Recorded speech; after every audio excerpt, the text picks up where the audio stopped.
This video will help you sleep and relax. But before we begin, I would like to know which city you're from and what time you're watching this. Now, subscribe to the channel, relax, and let's begin. I'd been working at O'Hare in Chicago for years, dealing with angry passengers and insane crowds day in and day out. When I saw an opening for a night shift position at a tiny regional airport in the middle of nowhere, it seemed like the perfect escape. The interview with the manager, James, was weirdly brief. He barely asked me anything before offering me the job on the spot. I should have seen that as a red flag, but I was just relieved to get out of the big city madness. My first night started off normal enough. James gave me a quick tour of the quiet, empty terminal and then handed me a list of instructions before heading out. That's when things started to get strange. The list had some oddly specific rules. 1. Do not speak to or acknowledge Elizabeth if you see her. 2. Only allow Simon the janitor to enter after hours. No one else. 3. Ignore the red and black plane if it appears on the tarmac. I laughed it off at first, figuring it was some kind of joke to haze the new guy. But as the night went on, I started to get an uneasy feeling in the pit of my stomach. Around 2 a.m., I was doing my usual rounds when I heard footsteps echoing through the empty terminal. A woman in an old-fashioned flight attendant uniform walked past, her face obscured by her hat. Without thinking, I called out, "Excuse me, ma'am, the airport's closed." She slowly turned towards me, and I felt my blood run cold. Her face was twisted into an inhuman snarl, eyes pitch black and empty. Before I could react, she was suddenly right in front of me, her hands clawing at my throat.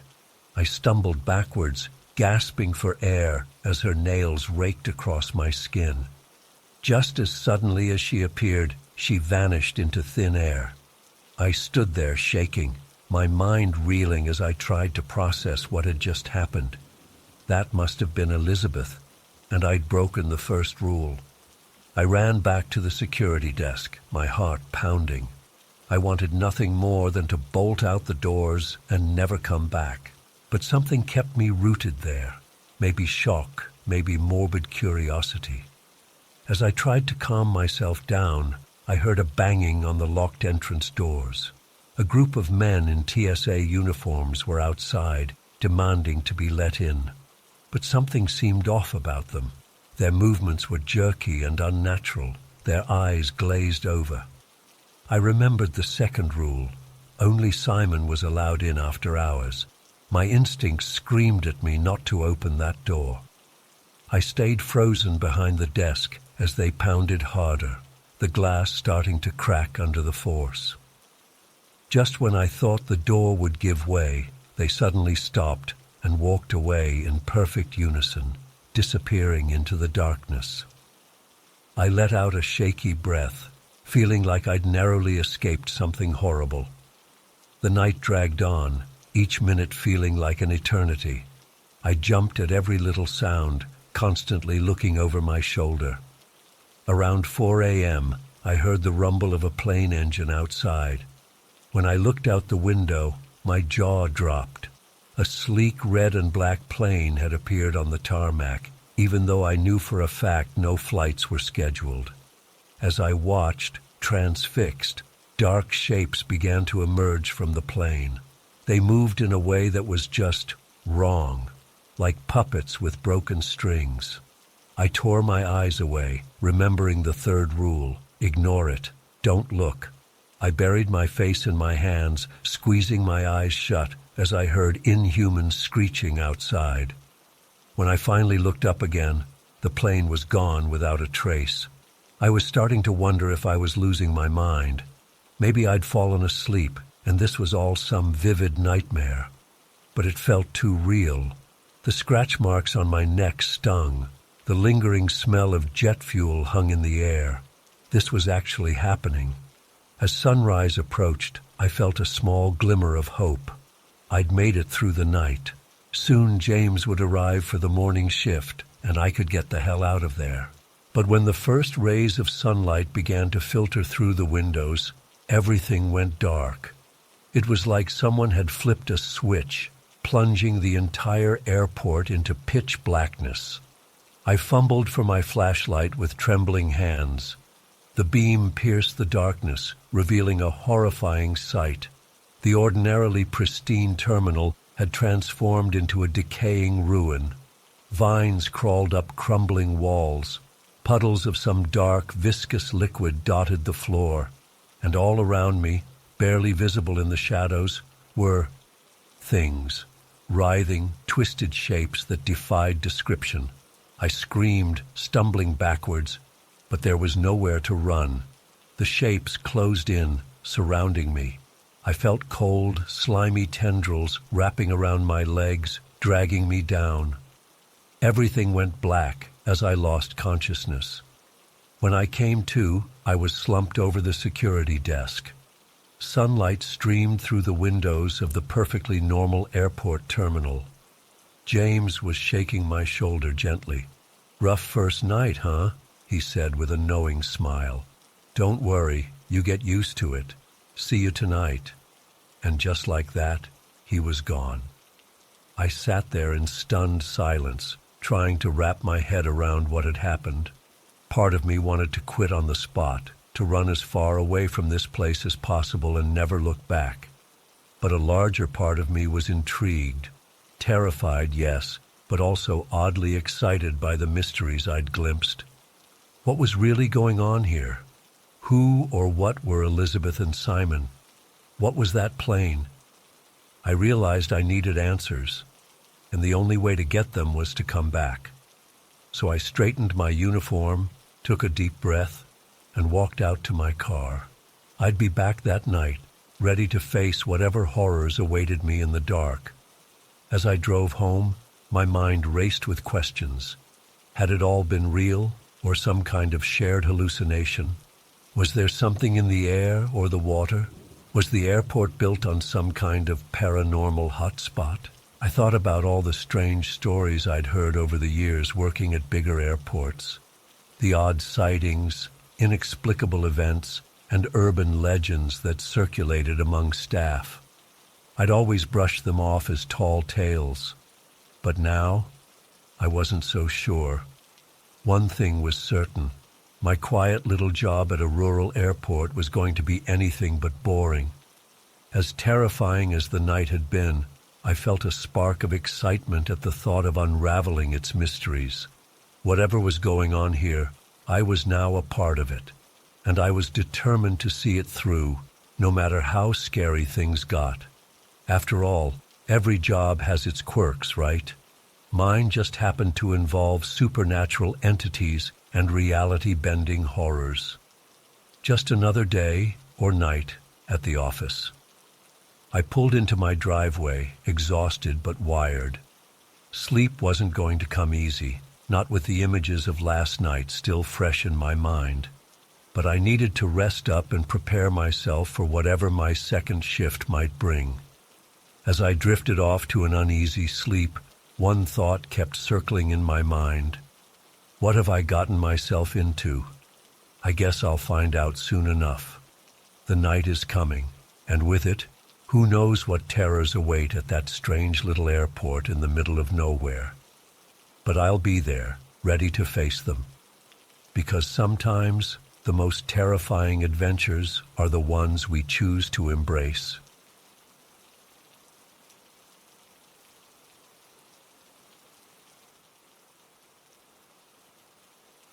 I never thought I'd find myself in a situation like this. It all started when my boss at the real estate agency assigned me to sell a house in Starlight Estates. As a fairly new agent, I was eager to prove myself, but little did I know what I was getting into. Starlight Estates was this weird modern housing development on the outskirts of town. The houses had these bizarre architectural designs, all sharp angles and odd shapes that looked cool in theory, but just felt unsettling in person. We'd been having trouble selling properties there for months.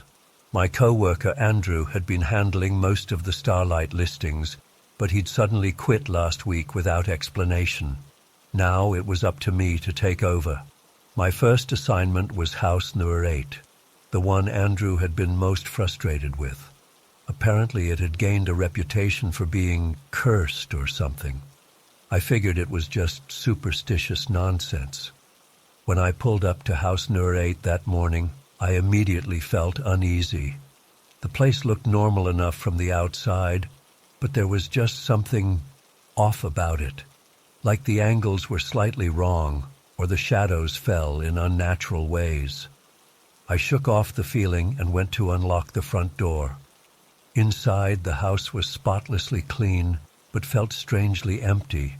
Not just unfurnished, but devoid of any sense of life or warmth. My footsteps echoed unnaturally loudly on the hardwood floors. As I started my usual walkthrough, I noticed a piece of paper taped to the kitchen counter. At first I thought Andrew must have left some notes, but as I got closer, I realized it was a handwritten list of rules. The list said things like 1. Keep the TV on at all times. 2. Don't lock any doors. 3. If you hear knocking, don't answer. 4. Avoid looking out windows after sunset. 5. Leave before midnight. What the hell? This had to be some kind of joke, right? But something about the messy, urgent handwriting made the hair on the back of my neck stand up. Who would break into an empty house just to leave creepy instructions? I tried to brush it off and continue the tour, but I couldn't shake my growing unease. Every creak of the floorboards made me jump. I kept thinking I saw movement out of the corner of my eye, only to turn and find empty rooms.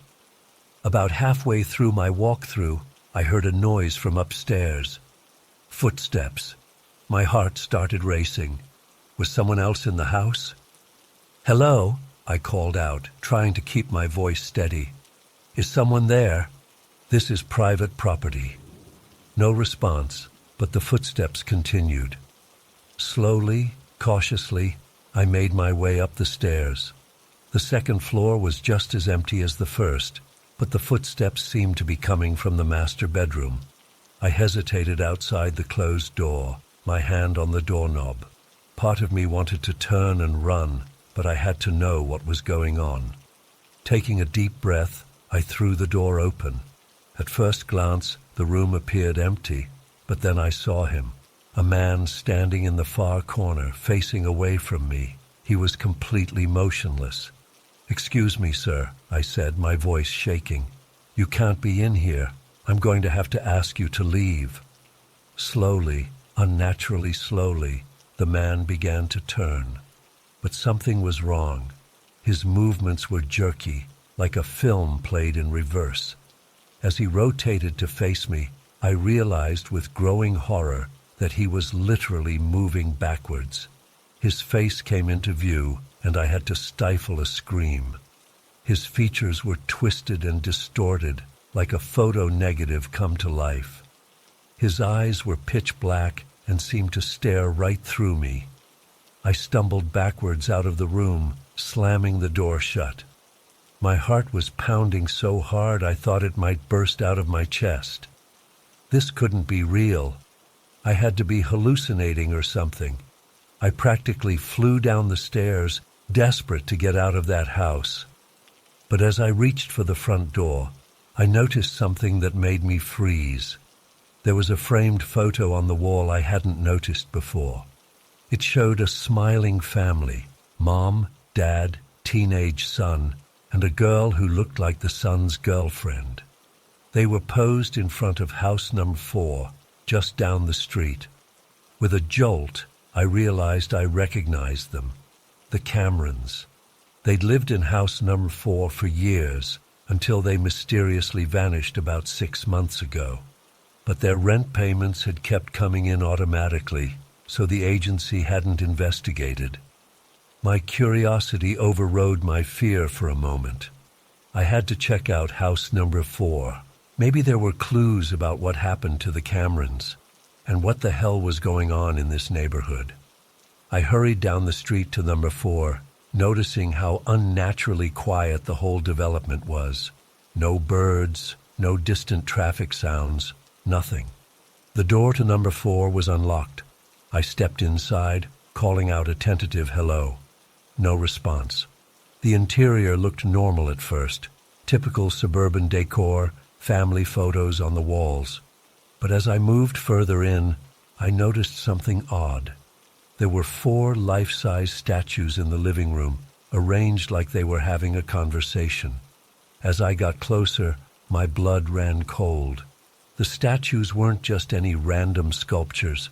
They were perfect, photorealistic representations of the Cameron family.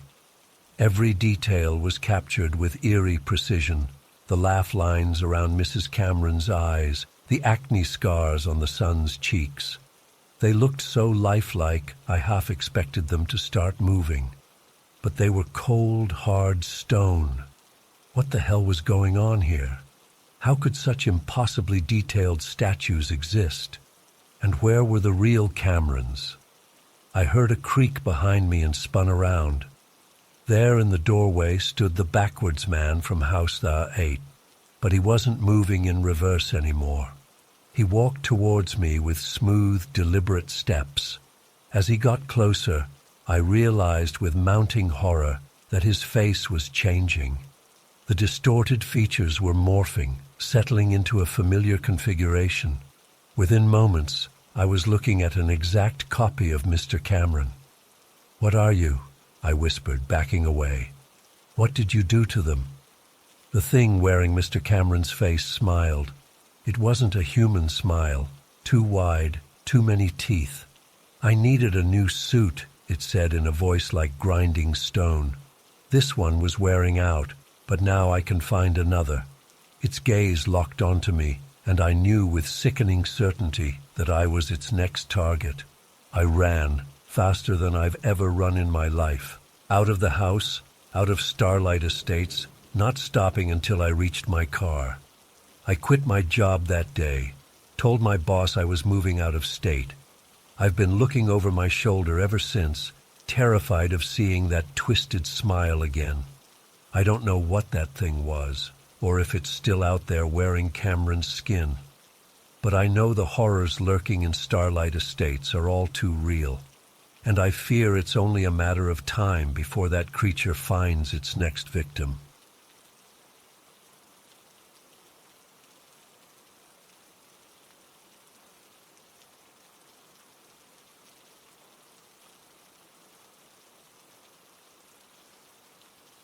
My first night started off normal enough.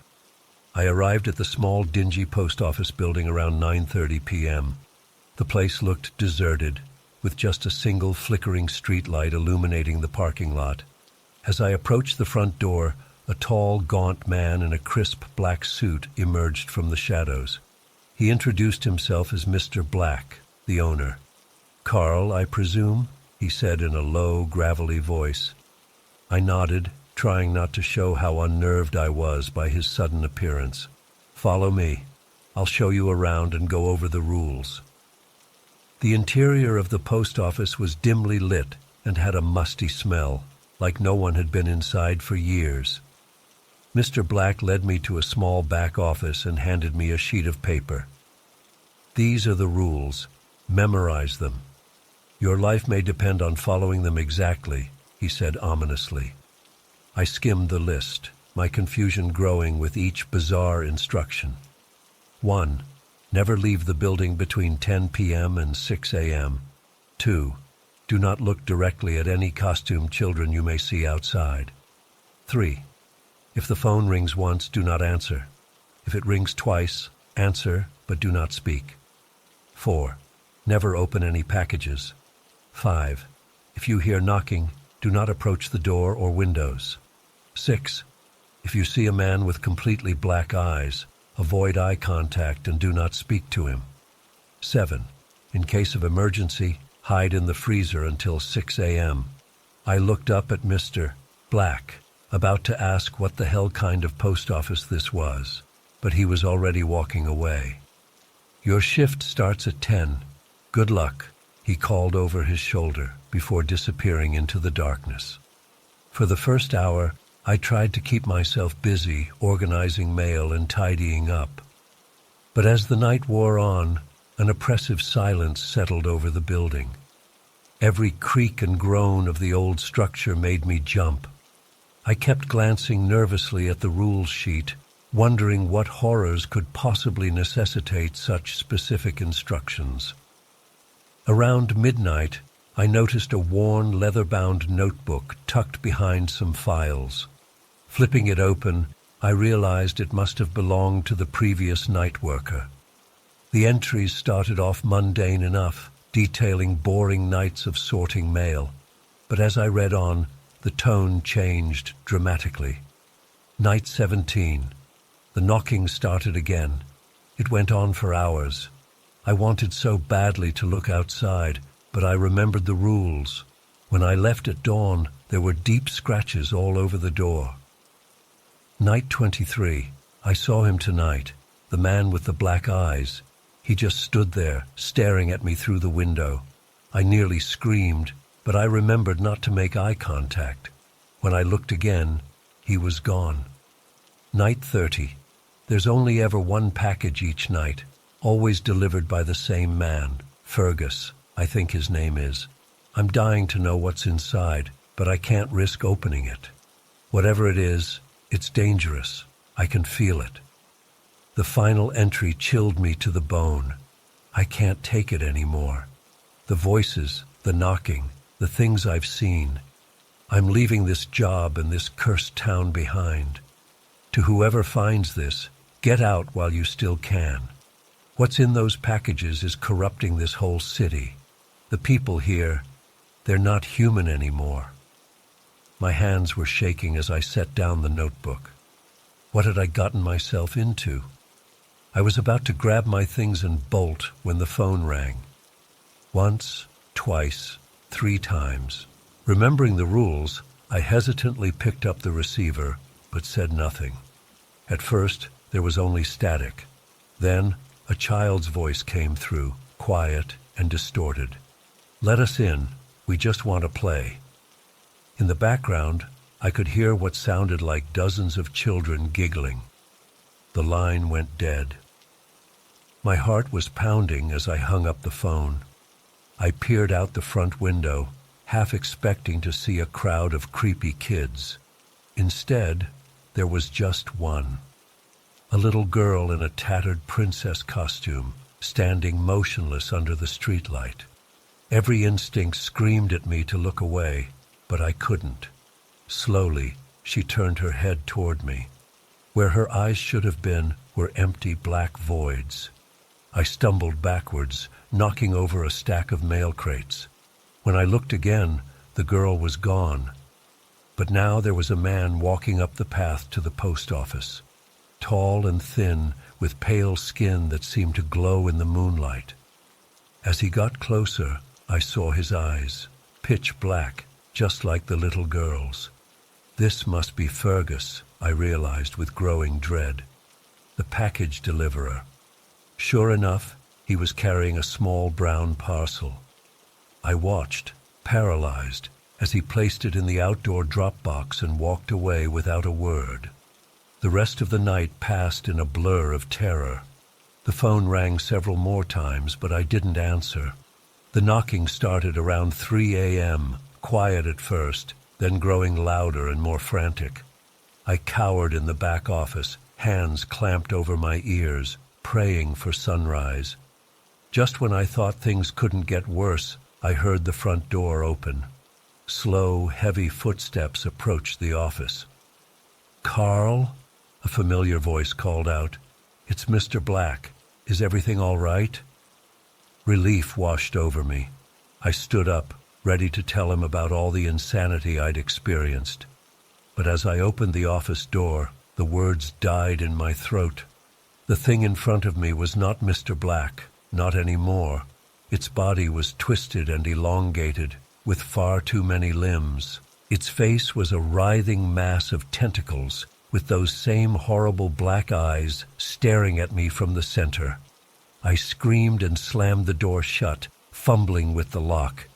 The The creature that used to be Mr. Black began pounding on the door, its inhuman shrieks piercing through the thin wood. In a panic, I remembered the 7th rule: hide in the freezer until 6 a.m. I sprinted to the small walk-in freezer in the back of the building, slamming the heavy door behind me just as I heard the office door splinter. Huddled in the freezing darkness, I listened to the sounds of the creature searching for me. Scraping noises, like too many legs skittering across the floor. That awful gurgling shriek. I don't know how long I was in there. Hours, probably. I was shivering uncontrollably, my fingers and toes numb from the cold.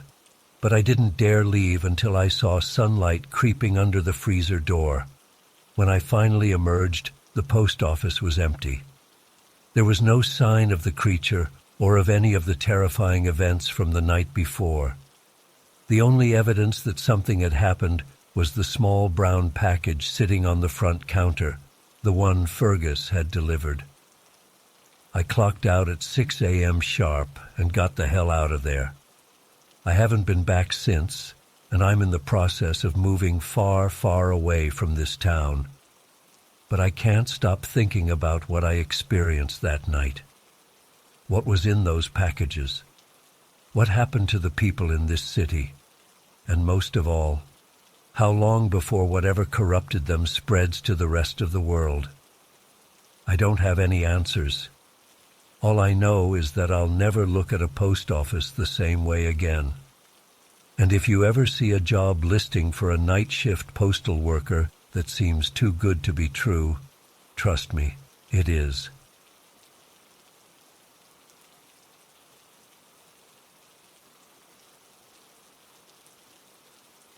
I was a broke college student looking for any way to make some quick cash. When I saw an ad for a house-sitting gig that paid way above market rate, I jumped at the opportunity without thinking twice. The house belonged to this eccentric local artist named Ms. Crownist. She had a reputation around town for being a bit odd. But I figured, how bad could it be? When I arrived at the address, I was taken aback by the sheer size and uniqueness of the place. It was this massive 2-story red Victorian with all these weird architectural flourishes, gargoyles, intricate woodwork, stained glass windows. It looked like something out of a gothic horror novel. But hey, for the money she was offering, I was willing to put up with a creepy old house for a few weeks.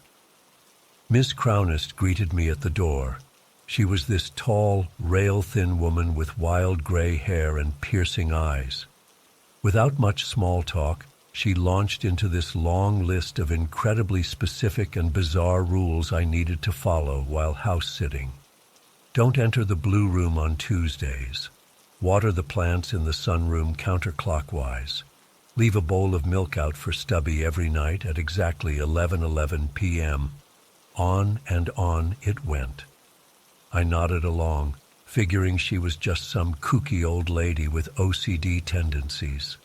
When she mentioned characters named Leo and Lucas, I assumed they were pets or something. As she was leaving, she paused and fixed me with an intense stare. "Whatever you do," she said gravely, "do not go into the attic, under any circumstances." Then she was gone. The first couple days were uneventful. I followed her weird instructions to the letter, not wanting to risk losing such an easy paycheck. But on the third night, things started to get strange. I was in the kitchen grabbing a midnight snack when I heard this scuttling noise coming from the ceiling.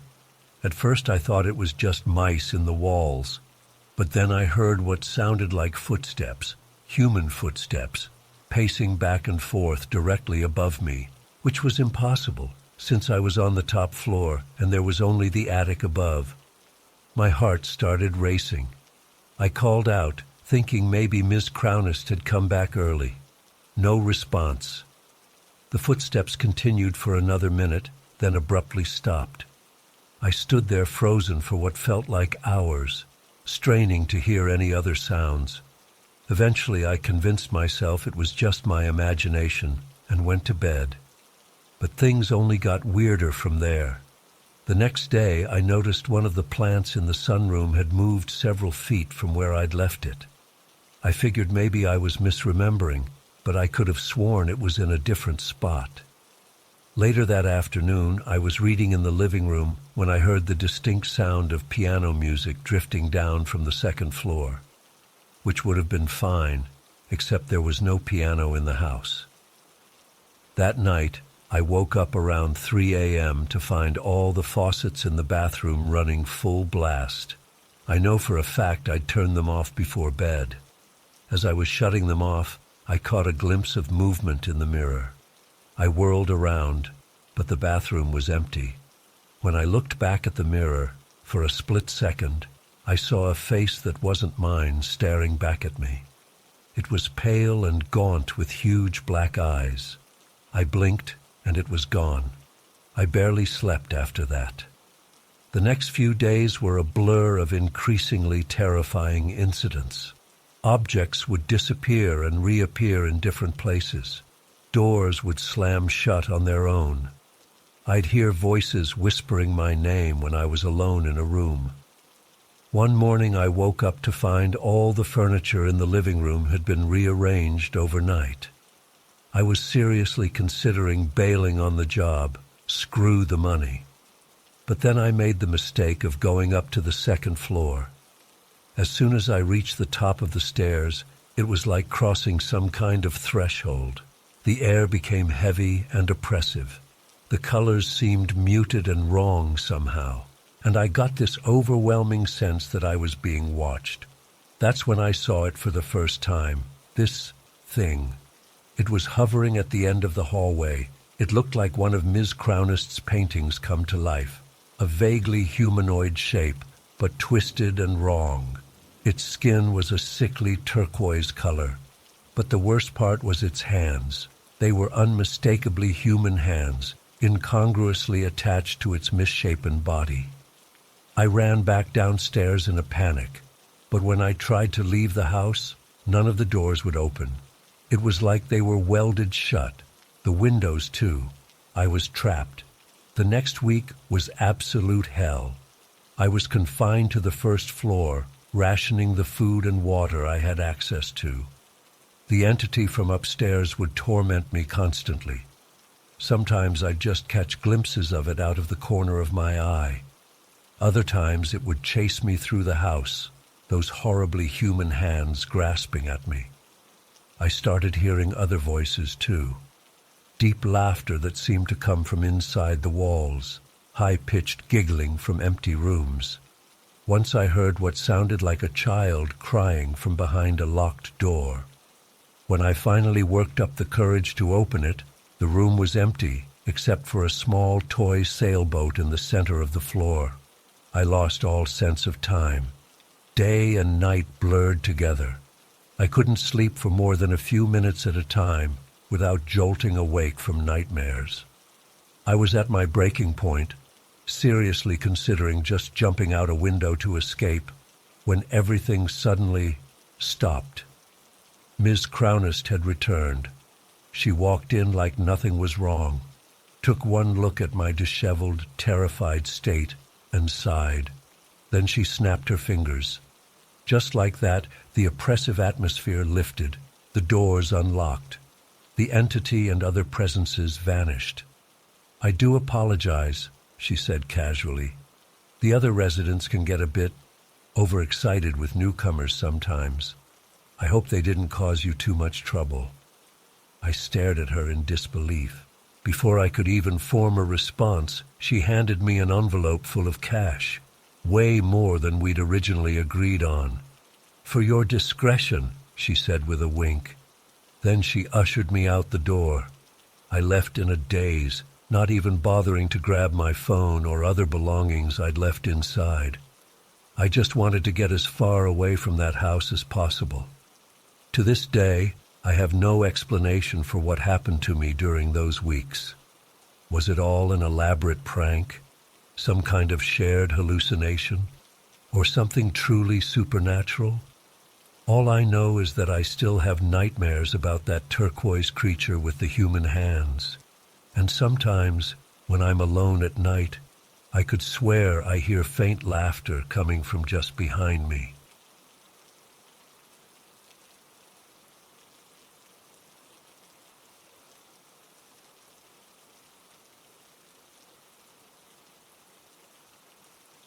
I'll never forget that day in October 2015.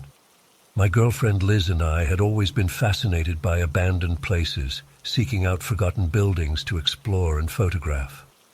We'd heard rumors of an old farmhouse on the outskirts of town that had been vacant for decades, so we decided to check it out one crisp autumn afternoon. As we drove down the long, overgrown driveway, the dilapidated farmhouse came into view. Paint peeling, windows boarded up, vines creeping up the walls. It was exactly the kind of place we loved to explore. I felt a flutter of excitement as we parked and gathered our camera gear.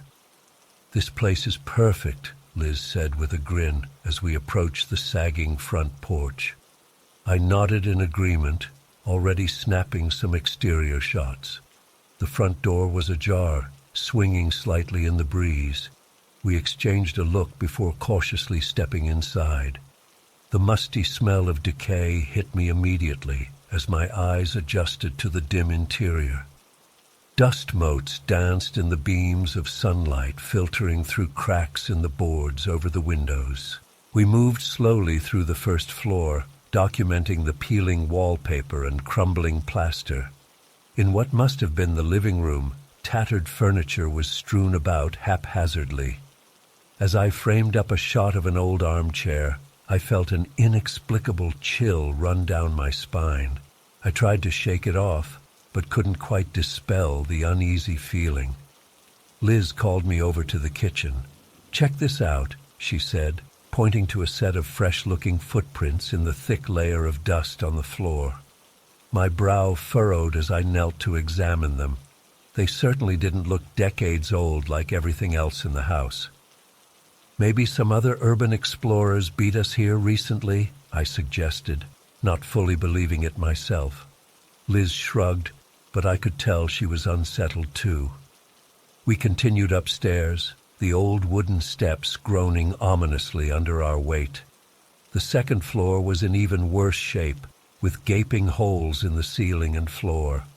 As we poked around the decrepit bedrooms, that creeping sense of unease grew stronger. I kept thinking I saw movement out of the corner of my eye, only to turn and find nothing there. In one bedroom, an old vanity mirror caught my attention. I decided to snap a quick selfie of us in the spotted glass, but when I looked at the photo, my blood ran cold.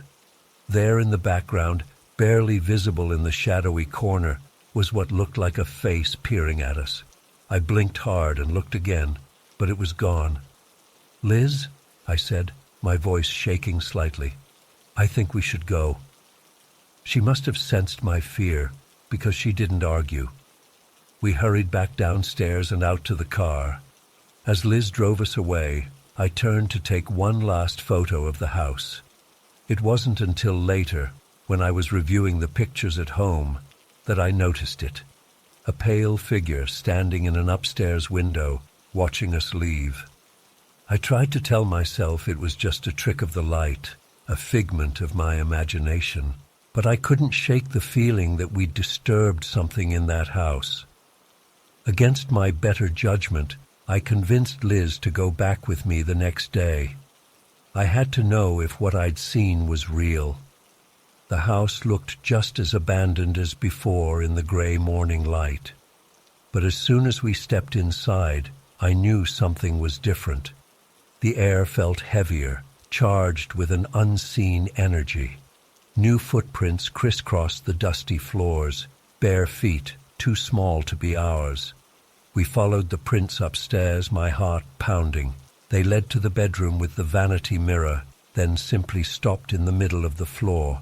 Liz and I stood there, frozen, straining to hear any sound in the oppressive silence. Then we heard it, a soft thump from somewhere above us, followed by the unmistakable sound of footsteps. But we were on the top floor. There was nowhere else for anyone to be. Panic seized me as I grabbed Liz's hand and ran. We flew down the stairs and out of the house, not stopping until we reached the car. As we sped away, I glanced in the rearview mirror. For a split second, I swear I saw a figure standing on the porch, watching us go. We never went back to that farmhouse. To this day, I can't explain what happened there. All I know is that we weren't alone, and whatever was in that house didn't want us there. Sometimes I still dream about it, that decaying house and the secrets it holds. And in my darkest moments, I wonder if maybe we brought something back with us, something that's still watching from the shadows.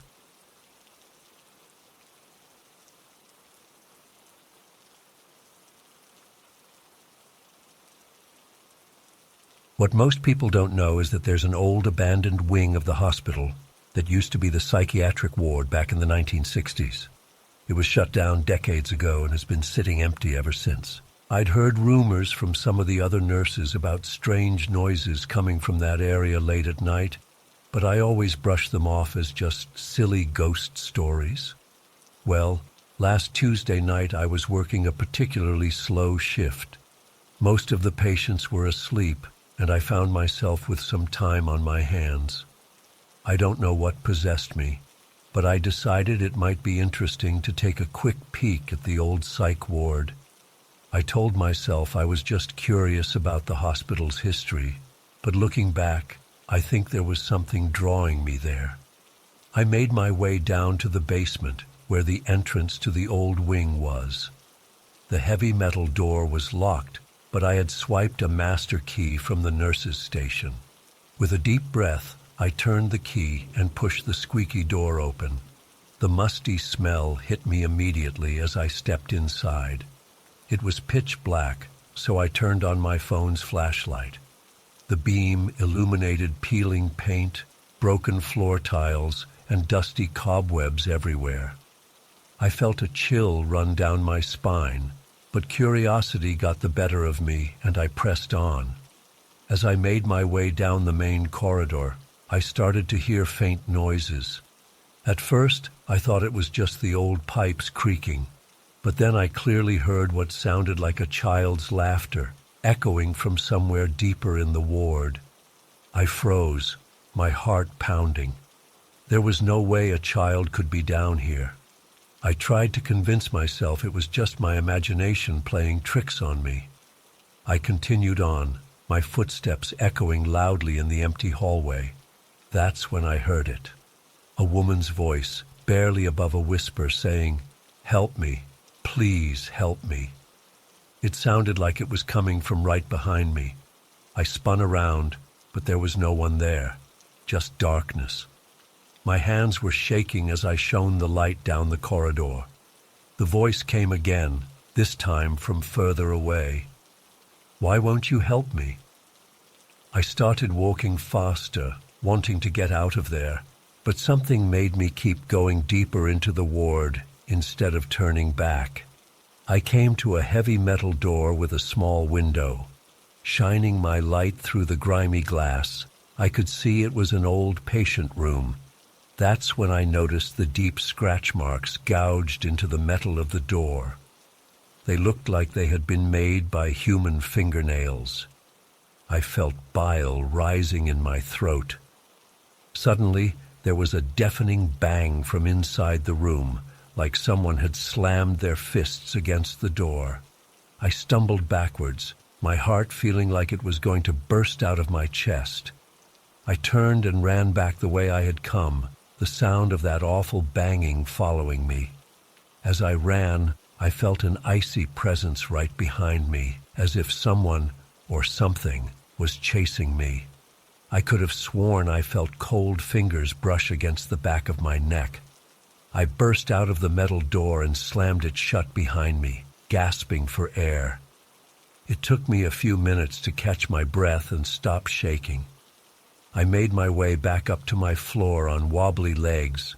One of the older nurses, Betty, saw how pale I was and asked if I was okay. I ended up telling her what had happened. She sighed and said, I was afraid you might go exploring down there someday. I guess it's time you knew the truth." She went on to tell me about Sarah, a young patient who had been in that ward back in the 60s. Sarah had severe mental health issues and was often kept in solitary confinement. One night, she somehow managed to take her own life. Ever since then, Betty said, strange things have happened in that wing. Nurses and orderlies would hear a little girl laughing or crying.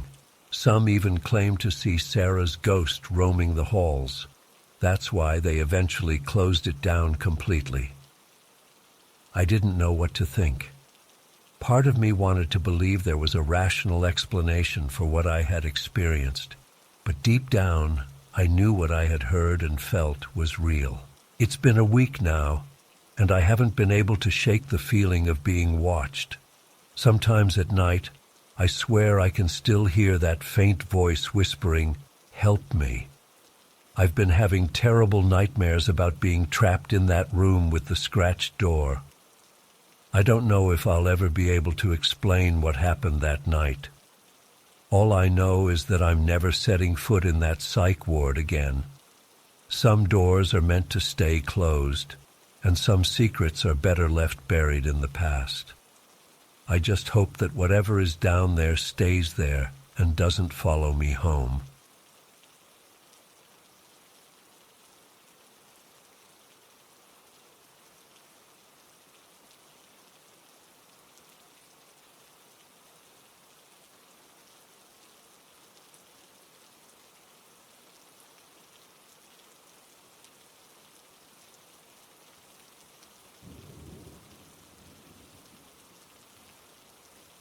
I never believed in ghosts or anything supernatural, but what happened in that old mansion on the edge of town still haunts me to this day. My boyfriend Jake and I are urban explorers. We love checking out abandoned buildings and forgotten places. We'd heard rumors about this creepy old manor house that had been empty for decades, with all kinds of stories about mysterious deaths and unexplained phenomena. Of course, we had to check it out. It was a gloomy fall afternoon when we finally made our way out there. The place was huge, a sprawling Victorian mansion surrounded by overgrown gardens. As we approached, I felt a chill run down my spine. The windows seemed to stare at us like empty eye sockets. Jake gave me an excited grin and squeezed my hand. "Ready for an adventure?" he asked. I nodded, pushing down my apprehension. Getting inside was easy enough.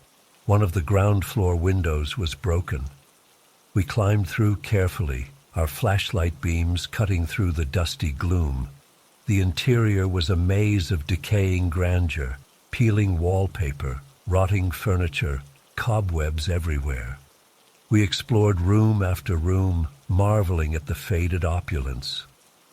After a while, we came across a large ballroom. Ornate chandeliers hung from the ceiling, coated in decades of grime. But what caught my eye was the grand piano in the corner. It was a beautiful instrument, despite being caked in dust.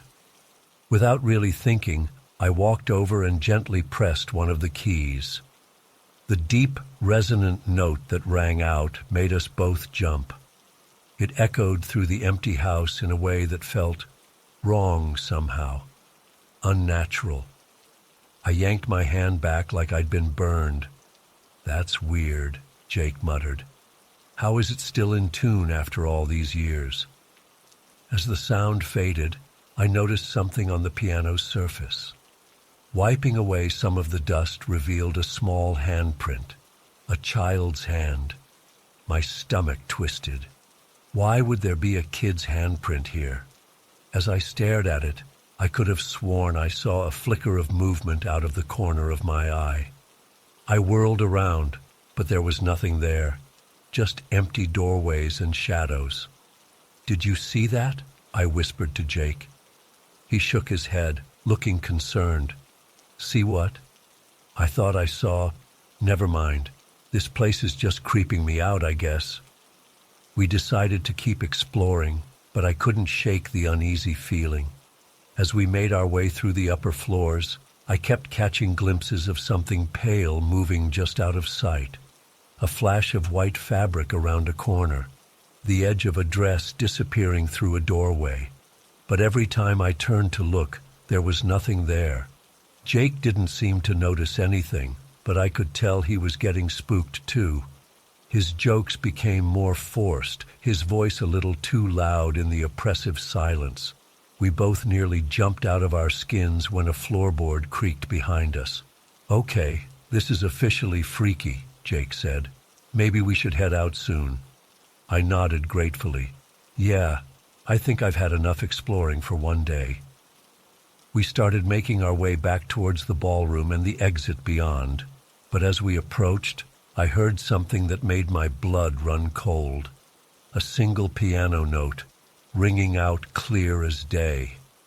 Jake and I froze, staring at each other wide-eyed. "Tell me that was you," I whispered. He shook his head mutely. Heart pounding, we crept towards the ballroom doorway. I peered inside, half expecting to see someone at the piano. Instead, I caught a glimpse of a small, pale figure standing next to it. Just for a split second, and then it was gone. I let out a strangled yelp and stumbled backwards.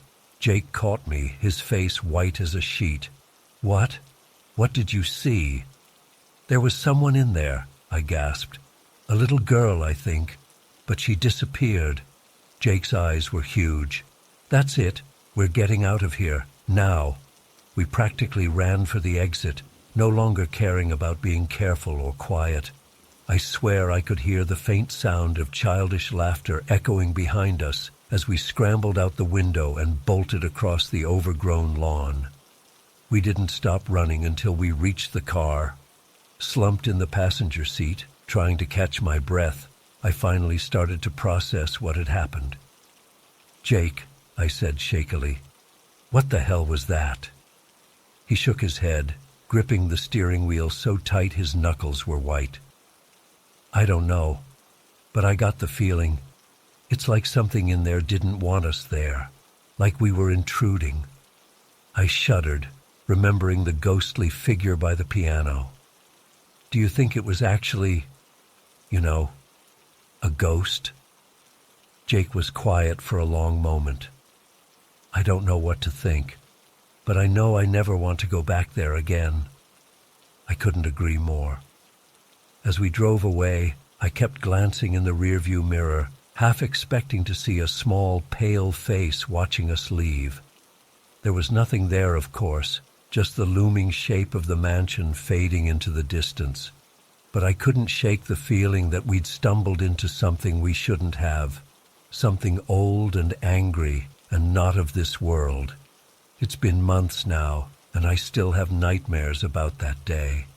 The sound of that piano note echoing through empty rooms, the child's handprint in the dust, that brief, chilling glimpse of a ghostly figure. Sometimes I wake up in a cold sweat, certain I can hear faint piano music drifting through the night. Jake and I don't talk about it much. It's like we have an unspoken agreement to try and forget the whole thing. But I know neither of us will ever be able to fully shake what happened in that old mansion. There are some places in this world that are better left unexplored, some doors that should remain closed, and some mysteries that are better left unsolved. I used to love urban exploring, seeking out abandoned places and forgotten corners of the world.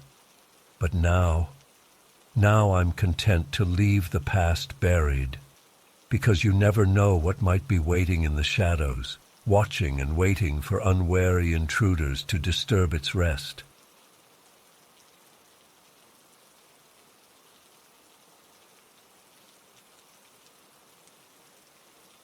It was a dreary Friday evening in late October. The rain was coming down in sheets as Matt and I pulled up to the abandoned property on the outskirts of town. The decrepit Victorian mansion loomed before us, its weathered facade barely visible through the curtain of rain. Even from the car, I could see boards covering most of the windows and vines creeping up the walls. The place had been empty for decades after the last Blackwood heir died without any living relatives. "You sure about this, man?" I asked Matt hesitantly as we sat in the idling car. "Place looks pretty sketchy." "Don't tell me you're chickening out now," Matt replied with a grin. "We've been planning this for weeks. It'll be fine. We'll just poke around for an hour or so and then bail if it gets too creepy." I reluctantly agreed, and we grabbed our backpacks, flashlights, and camera gear before making a dash through the rain to the sagging front porch. The floorboards creaked ominously under our feet as we approached the massive oak door. To our surprise, it swung open with just a light push. "That's convenient," I muttered, shining my flashlight into the pitch-black foyer. The beam illuminated swirling dust motes and cobwebs hanging from every surface. We stepped inside, our footsteps echoing in the cavernous entryway. The musty smell of decay and mildew assaulted my nostrils. I fought back a sneeze as we slowly made our way deeper into the house, documenting everything with our cameras. The first floor was fairly mundane: a decrepit kitchen, a once grand dining room, and a library with moldering books still lining the shelves. But as we climbed the creaking stairs to the second floor, that's when things started to get weird. I was bringing up the rear as we reached the landing when movement at the end of the hall caught my eye. I whipped my flashlight in that direction, and for a split second, I swear I saw a woman in a flowing white dress glide across the hallway and through a doorway. "Matt, did you see that?" I hissed, grabbing his arm. "See what?" he asked, looking confused. I thought I saw someone, a woman in white." Matt rolled his eyes. "Very funny, dude. You're not going to scare me that easily." "I'm serious. I really saw something," I insisted. But Matt just chuckled and continued down the hall. I tried to shake it off as my eyes playing tricks on me, but I couldn't quite quell the unease building in my gut. We explored a few dusty bedrooms, finding nothing out of the ordinary. But then we came to a room at the end of the hall, what appeared to be an old nursery. As soon as we stepped inside, the atmosphere changed. The air felt heavier, colder. Goosebumps erupted on my arms. In the beam of my flashlight, I could make out a weathered crib, a rocking chair, and shelves lined with antique toys. But what made my blood run cold were the fresh footprints in the thick layer of dust on the floor, small, barefoot prints that seemed to start in the middle of the room and lead to the closet. "Matt," I said shakily, pointing them out. His eyes widened. "Okay, that's pretty creepy. But it's probably just some homeless person or droogie urban explorers who were here recently." I nodded, trying to convince myself he was right. But then I heard it, a soft whimpering sound coming from the closet. Matt and I exchanged alarmed glances. Heart pounding, I slowly approached the closet door. "Hello?" I called out hesitantly. "Is someone in there? We're not here to cause trouble. We just want to make sure you're okay." No response, but the whimpering continued. With trembling fingers, I grasped the doorknob and flung the door open, steeling myself for whatever I might find. But the closet was empty. I let out a shaky breath, feeling equal parts relieved and confused. "There's nothing here," I told Matt. "I could have sworn I heard—" The words died in my throat as I turned back towards the room. Standing in the corner by the crib was a ghostly figure of a woman in a tattered white nightgown. Her long dark hair obscured her face as she slowly raised her head to look at us. I'm not ashamed to admit that I screamed. Matt yelled too as we both stumbled backwards. The woman began to drift towards us, her feet not quite touching the ground. As she got closer, I could see that her skin was a sickly gray color and her eyes were completely black, like empty sockets. "Run!" Matt shouted, grabbing my arm and yanking me towards the door. We sprinted down the hallway, the floorboards groaning under our pounding feet. I chanced to glance back and saw the woman gliding after us, her hair streaming behind her like dark tentacles. We flew down the stairs, nearly tripping in our haste. I could feel an unnatural chill at my back, as if icy fingers were trying to grasp my shirt. We burst out the front door and ran to the car, not stopping until we were safely inside with the doors locked. As Matt peeled out of the driveway, I looked back at the house. In an upstairs window, I saw a pale face framed by dark hair staring down at us. Then it vanished. We drove in stunned silence for several minutes, both of us trying to process what had just happened. Finally, Matt spoke up. What the hell was that?" he asked, his voice shaking. "I have no idea," I replied, "but I know what we saw was real. That was no trick of the light or overactive imagination." We spent the rest of the night at my place, too keyed up to sleep. We pored over the photos and video we'd taken, but frustratingly, none of them showed any sign of the ghostly woman. It was as if she'd only appeared to our eyes. In the days and weeks that followed, we did some research into the history of the Blackwood Mansion. We discovered that in the 1920s, the young wife of the Blackwood heir had died in childbirth along with her infant daughter. According to local legend, her ghost was said to roam the halls of the mansion, eternally searching for her lost child. That experience changed me profoundly. I went from being a skeptic to understanding that there are things in this world that defy rational explanation. Matt and I never went back to that house, and we warned others to stay away too. Some places are better left undisturbed, housing secrets and entities beyond our comprehension. To this day, I sometimes wake up in a cold sweat, the image of that ghostly woman seared into my mind. The Blackwood Mansion taught me to have a healthy respect for the unknown. There are forces and beings out there that we can't begin to understand, and sometimes it's best not to try.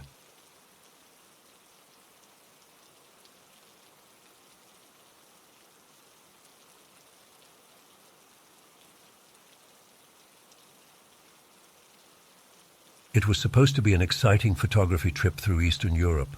I'd been planning it for months, mapping out all the picturesque villages and landscapes I wanted to capture. Romania was high on my list. I couldn't wait to photograph the beautiful countryside and medieval towns.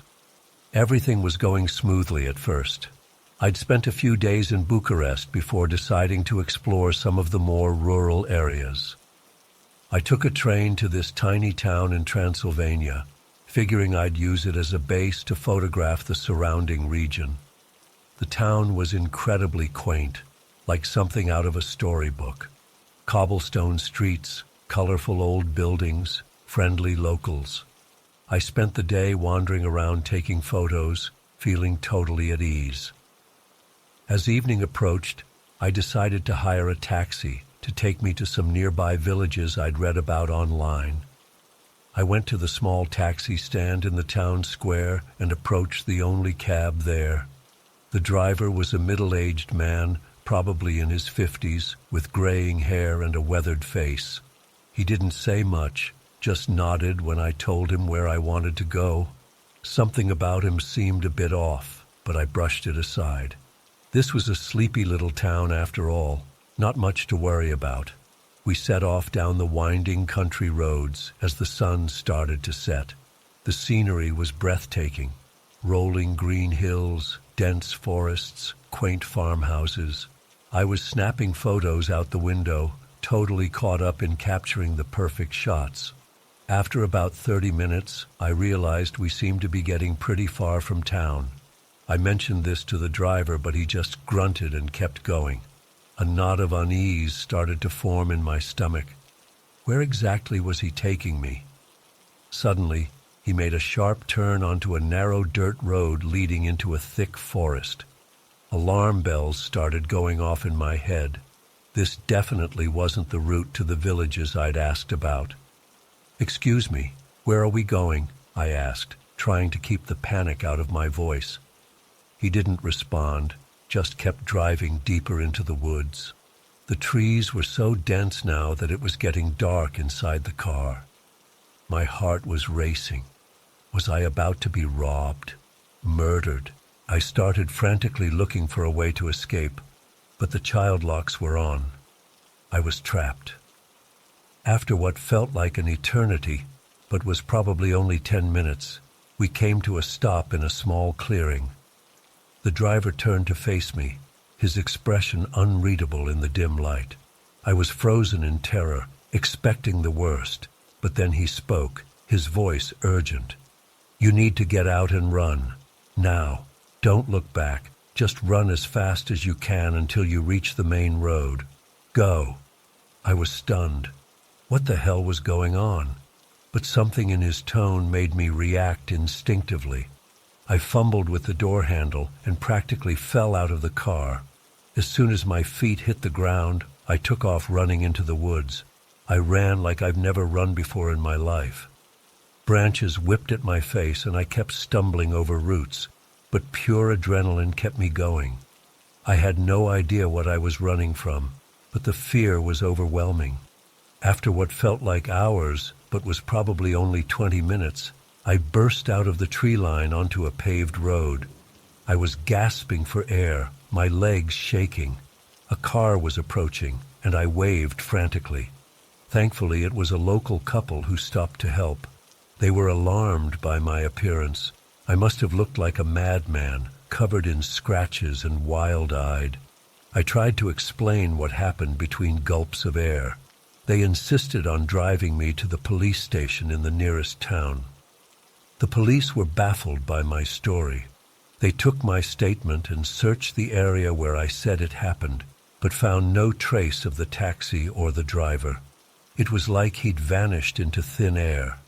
I spent the next few days in a daze, trying to make sense of what occurred. Why did the driver take me out there, only to tell me to run? Was he saving me from some other threat, or was it all some sick game? I cut my trip short and flew home, too shaken to continue traveling. Months later, I still have no answers. The uncertainty is almost worse than if something definitively bad had happened. My mind keeps spinning through possibilities. Did I narrowly escape being the victim of some bizarre ritual or cult activity in those woods? Was the driver part of a human trafficking ring, but had a change of heart at the last minute? Or was it all an elaborate prank on tourists that went too far? I've tried researching similar incidents in the area, but haven't found anything concrete. Sometimes I wonder if I imagined the whole thing. But then I look at the scratches on my camera from my mad dash through the forest, and I know it was real. This experience has fundamentally changed how I view travel and my own safety. I used to be so carefree about exploring remote areas and trusting strangers. Now I'm constantly on edge, always looking over my shoulder. I still love photography, but I stick to well-populated areas now. No more venturing into the unknown. The mountains and forests that once filled me with wonder now seem sinister and foreboding. Sometimes I wake up in a cold sweat, reliving those moments of sheer terror in the car. The image of those dark woods closing in around me is seared into my mind. I don't know if I'll ever be able to shake the feeling that something was lurking out there, waiting for me. I've thought about trying to go back, to retrace my steps and get some closure. But the idea fills me with dread. What if I found something even worse? Or what if I found nothing at all and was left with even more questions? So I'm left in this limbo of fear and uncertainty. I know I'm lucky to have escaped whatever fate awaited me in those woods. But part of me wishes I knew what really happened that night. The not knowing is its own kind of torment. I'm sharing this as a warning to other travelers. Be careful who you trust, especially in unfamiliar places. That kindly local could have sinister intentions. And sometimes the most dangerous situations arise when you least expect them. I don't know if I'll ever fully recover from this experience. It's changed me in ways I'm still trying to understand. The carefree, adventurous photographer I once was is gone. In his place is someone much more cautious, always looking over his shoulder for unseen threats. If you're traveling to remote areas, please be careful. Let people know where you're going. Trust your instincts if something feels off. And maybe think twice before getting into a car with a stranger, no matter how safe the situation seems. I hope by sharing this, I can prevent someone else from going through what I did. And maybe, just maybe, someone out there has answers about what really happened that night in the Romanian forest. Until then, I'll keep looking over my shoulder, wondering what might have been waiting for me in those dark woods.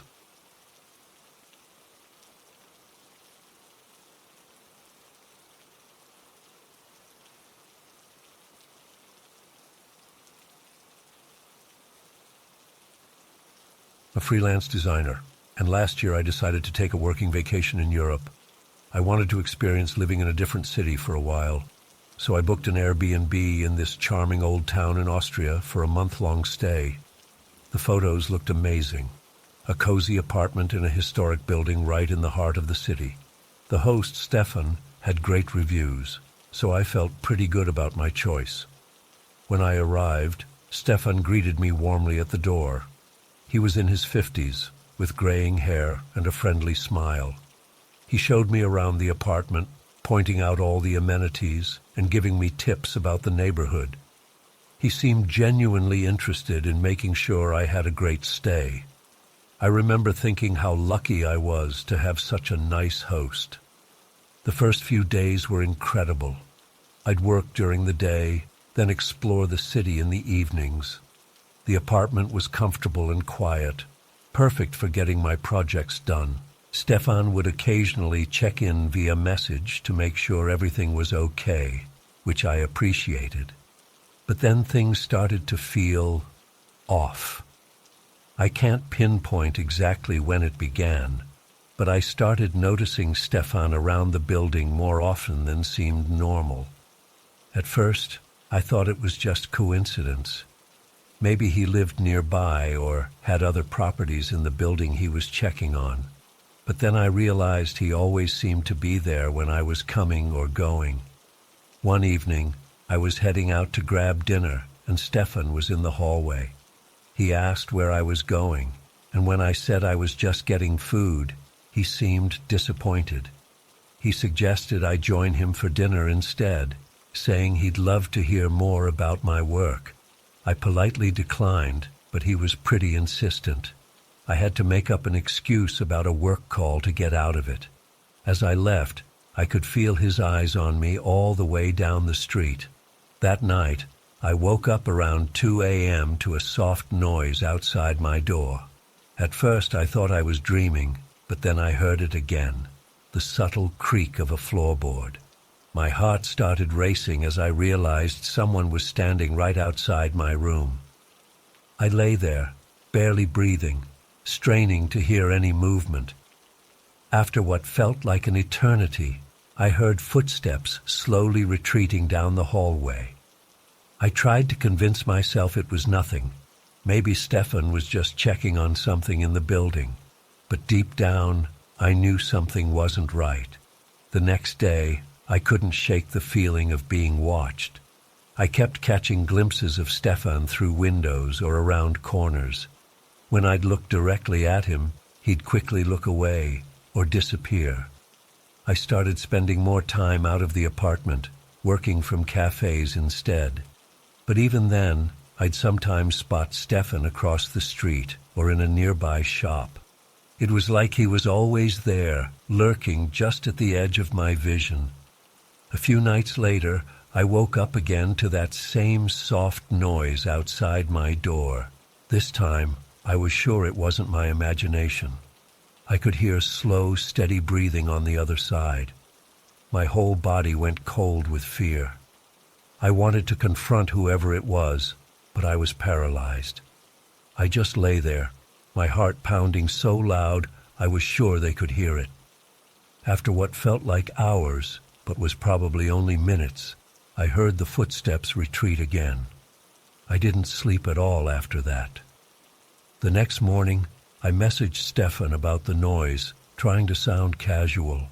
He replied quickly, saying he hadn't heard anything and suggesting it might have been the old building settling. I knew I couldn't stay there any longer. I started looking for other accommodations, but everything was booked or way out of my budget. I felt trapped. I considered just cutting my trip short and flying home, but I had client deadlines I couldn't miss. The final straw came a few days later. I was working late, trying to finish a project. Around midnight, I heard footsteps in the hallway.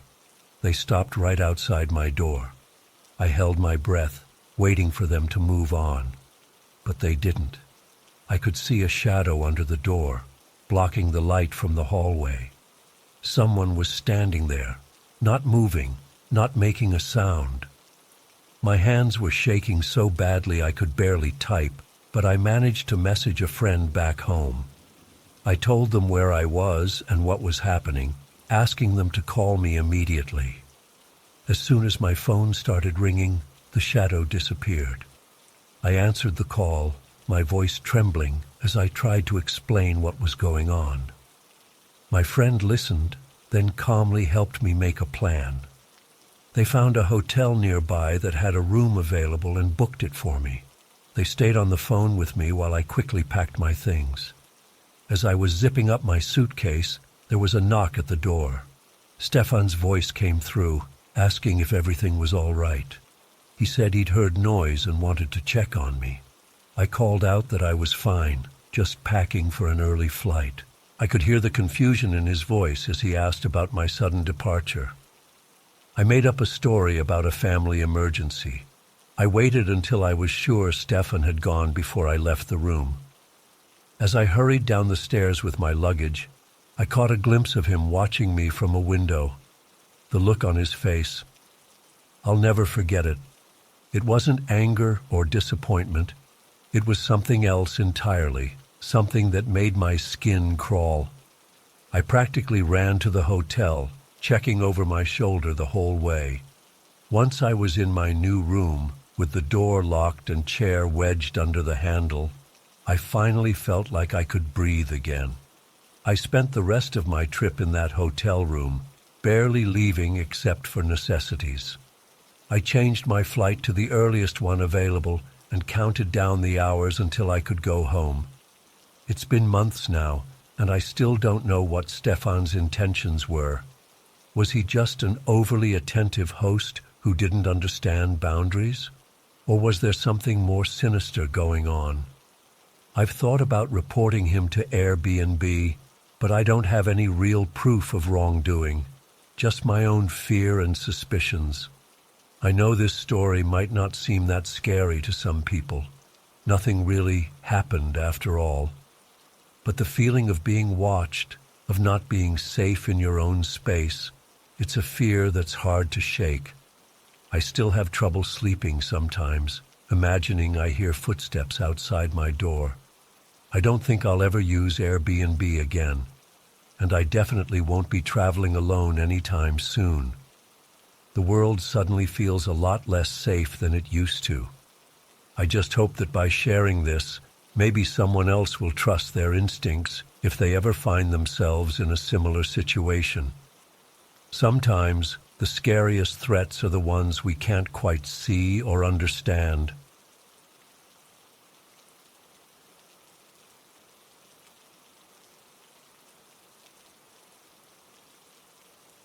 The village seemed idyllic at first, nestled in a lush green valley, surrounded by mist-covered peaks. As I walked down the cobblestone streets, friendly faces greeted me from colorful doorways. Children played in the central plaza, while elderly women chatted on benches. I felt instantly welcomed. Maria and Carlos, the owners of the small guest house where I was staying, couldn't have been kinder. They showed me to a cozy room with hand-woven blankets and views of the mountains. Over dinner that first night, they regaled me with stories of village history and customs. I went to bed feeling fortunate to experience such an authentic slice of rural life. The next morning, I set out to explore. I wandered through the bustling market, admiring handcrafted goods and sampling local fruits. As I turned a corner, I locked eyes with an elderly man across the square. There was an unsettling intensity to his gaze that made me quickly look away. When I glanced back moments later, he was gone. I tried to shake off the uneasy feeling as I continued my walk, but as the day went on, I kept noticing the same man in different spots around the village. Each time, he seemed to be watching me intently. At first I thought it must be coincidence in such a small place, but the frequency of the encounters and the way his eyes bored into me left me deeply unsettled. That evening at dinner, I casually asked Maria about the man. "Oh, that's just old Emilio," she said with a wave of her hand. "He's harmless, just curious about visitors. Don't mind him." But something in her tone made me wonder if she was holding something back. I tossed and turned that night, unable to shake the feeling of being watched. The next day, I decided to hike up to some nearby ruins. As I rounded a bend in the trail, my heart nearly stopped. There was Emilio, sitting on a rock and staring right at me. How had he known where I was going? How had he gotten there before me? I mumbled a hasty greeting and practically ran back down the mountain. From that point on, Emilio seemed to be everywhere. No matter where I went in the village, he would appear, always silent, always watching. Sometimes I'd catch glimpses of him following me from a distance. Other times he'd suddenly materialize right in front of me. The constant surveillance was taking a serious toll on my nerves. I started spending more time in my room, but even there, I didn't feel safe. More than once, I was sure I saw a shadow pass by my window, even though I was on the second floor. I'd wake up at night to creaking floorboards outside my door. When I mentioned it to Carlos, he brushed it off, saying the old house just made noises sometimes. On my last night in the village, things came to a terrifying head. I was packing my bag when I heard slow, shuffling footsteps in the hallway. They stopped right outside my door. Then came a soft scratching sound, like someone trying to work the lock. My blood ran cold as I heard a raspy whisper, "I just want to see you." Panic overtook me. I wedged a chair under the doorknob and scrambled to the window, ready to jump if needed. "Go away," I shouted, my voice shaking. "Leave me alone." The scratching continued for what felt like hours. Finally, I heard the footsteps retreat.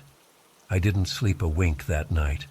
As soon as it was light, I threw my things in my bag and raced downstairs. Maria and Carlos were in the kitchen and seemed startled by my appearance. With trembling hands, I told them what had happened. Their reaction chilled me to the bone. They exchanged a long look, then Carlos sighed heavily. "We were hoping it wouldn't happen again," he said quietly. It turned out I wasn't the first guest to have this experience. Over the years, several female travelers had reported similar encounters with Emilio, but he was a respected elder in the village, and no one wanted to believe he was capable of such behavior. They'd convinced themselves it was all misunderstandings or overactive imaginations. I was furious that they'd put me in danger like that. But a part of me also felt pity for this isolated community, trapped between loyalty to tradition and the realities of the modern world. As I waited for the bus that would take me far away from that place, I watched the villagers going about their morning routines. How many secrets and sins were hidden behind those picturesque facades? The experience left me shaken for a long time afterwards. I found myself constantly looking over my shoulder, jumping at shadows. It was months before I could sleep through the night without waking in a cold sweat, imagining those rasping whispers outside my door. Even now, years later, I'm haunted by unanswered questions. What did Emilio really want from me?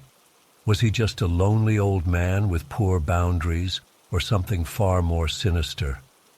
How many other women had endured similar ordeals in that village?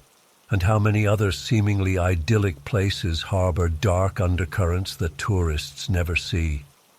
I still love to travel and explore new cultures, but that experience taught me to always trust my instincts, no matter how charming a place may seem on the surface. There are shadows lurking in even the most beautiful corners of the world, and sometimes the most dangerous predators are the ones hiding in plain sight, protected by the very community they prey upon. I often wonder if anything has changed in that village. Have they finally confronted the truth about Emilio? Or is he still there, watching and waiting for the next unsuspecting visitor? The thought makes my skin crawl. I can only hope that by sharing my story, I might spare someone else from going through what I did. Because some vacation memories aren't just unpleasant, they're the stuff of nightmares.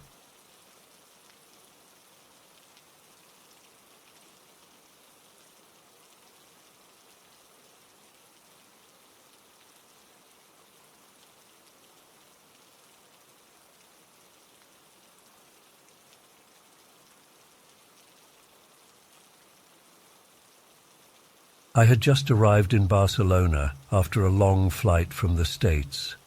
Exhausted but eager to start my adventure, I made my way to the hostel I had booked in the Gothic Quarter.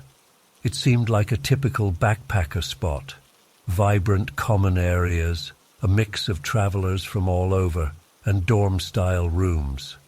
I checked in and headed up to my 6-bed mixed dorm, ready to crash for a few hours before exploring the city. As I was getting settled in my bunk, another traveler entered the room. He introduced himself as Lucas and seemed friendly enough. Early 30s, Spanish, but spoke perfect English, said he was in Barcelona for work. We chatted briefly about our travel plans, and he offered some local recommendations. Nothing seemed off about him at first. After a quick nap, I headed out to wander the winding streets and grab some tapas. I was loving the energy of Barcelona already.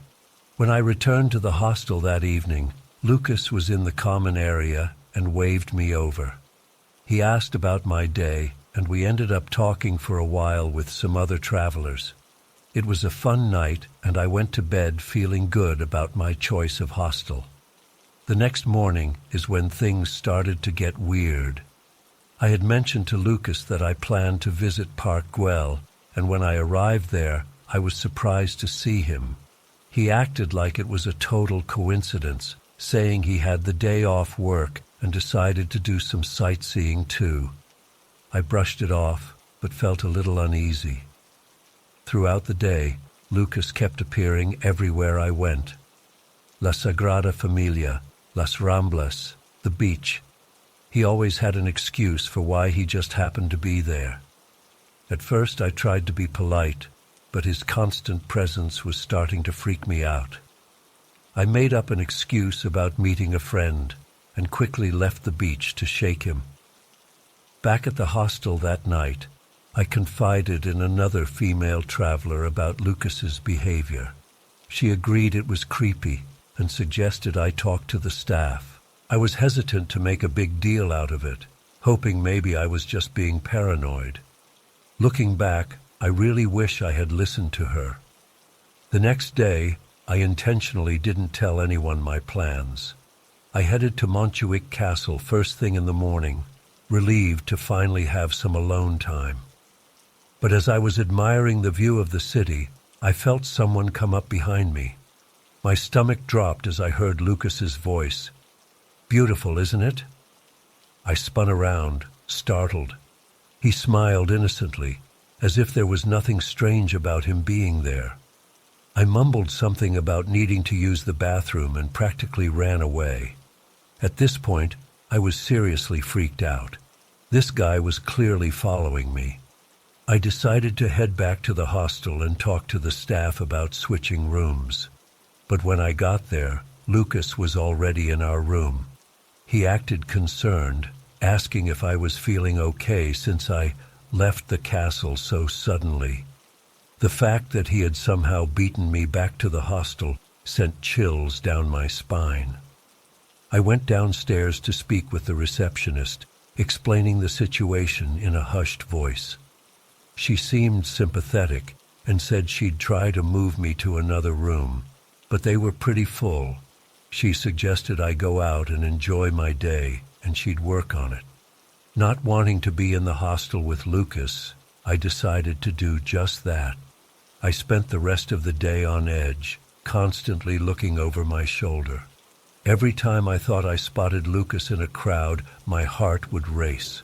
I stayed out late, hoping he'd be asleep by the time I returned. When I finally crept back into the dark dorm room around 1 a.m., I was relieved to hear the sound of steady breathing from the other bunks. I climbed into my bed, utterly exhausted from the stress of the day. Despite my nerves, I must have fallen into a deep sleep pretty quickly. I'm not sure how long I was out when something woke me. At first, I thought I was dreaming. There was a dark figure standing at the foot of my bed. As my eyes adjusted to the darkness, I realized with horror that it was Lucas. He was just standing there completely still, staring at me. I froze, terrified to move or make a sound. My heart was pounding so hard I was sure he must be able to hear it. I don't know how long we stayed like that, him standing motionless, me paralyzed with fear. It felt like hours. Eventually, I managed to reach for my phone, fumbling to turn on the flashlight. The sudden brightness startled Lucas, and he quickly moved away, climbing back into his own bunk. I lay there shaking, clutching my phone, until the first light of dawn started to creep through the window. As soon as I heard movement in the hostel, I grabbed my things and fled downstairs. The morning receptionist took one look at my pale, terrified face and immediately found me a single private room to move to. I spent the rest of my time in Barcelona barely leaving that room, only venturing out when absolutely necessary. I was jumpy and paranoid, convinced Lucas was lurking around every corner. When it was finally time to leave for my next destination, the relief I felt was overwhelming. This experience completely changed the way I travel. I used to love staying in hostels, meeting new people, and the sense of adventure that came with solo travel. Now, I'm hesitant to stay anywhere but private rooms or female-only dorms. I'm constantly on guard, suspicious of friendly strangers. The carefree spirit I once had while traveling has been replaced by a persistent undercurrent of fear.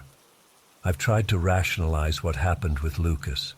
Maybe he was just socially awkward and didn't realize how creepy his behavior was. Maybe he had some sort of mental health issue. But the image of him standing there in the dark, silently watching me sleep, still haunts me. I'll never understand what his intentions were, and that's perhaps the most terrifying part of all. I know logically that most people aren't like Lucas, that most travelers are genuine and kind, but this experience shook me to my core. It's been years, and I still have nightmares about waking up to find someone standing over my bed. I've tried therapy, which has helped some, but I don't think I'll ever fully shake the trauma of those few days in Barcelona. To this day, I wonder if I should have done more, reported Lucas to the police, warned other travelers about him. But in the moment, I was too scared and just wanted to get away. I hope by sharing my story, it might help other solo travelers stay vigilant and trust their instincts. If something feels off, it probably is. Don't ignore those red flags like I did. I still travel, but it's different now. I'm more cautious, more guarded. Part of me misses the free-spirited backpacker I used to be, but another part of me knows that naivety could have put me in real danger. I'll never know what would have happened if I hadn't woken up that night. Sometimes I think about reaching out to that hostel to see if they ever had any other complaints about Lucas, but then I worry about stirring up those memories again.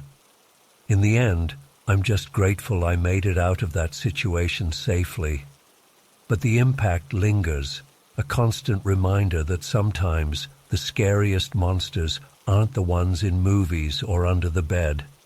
They're the seemingly normal people who reveal their true nature when they think no one is watching. I'll never look at a hostel dorm the same way again.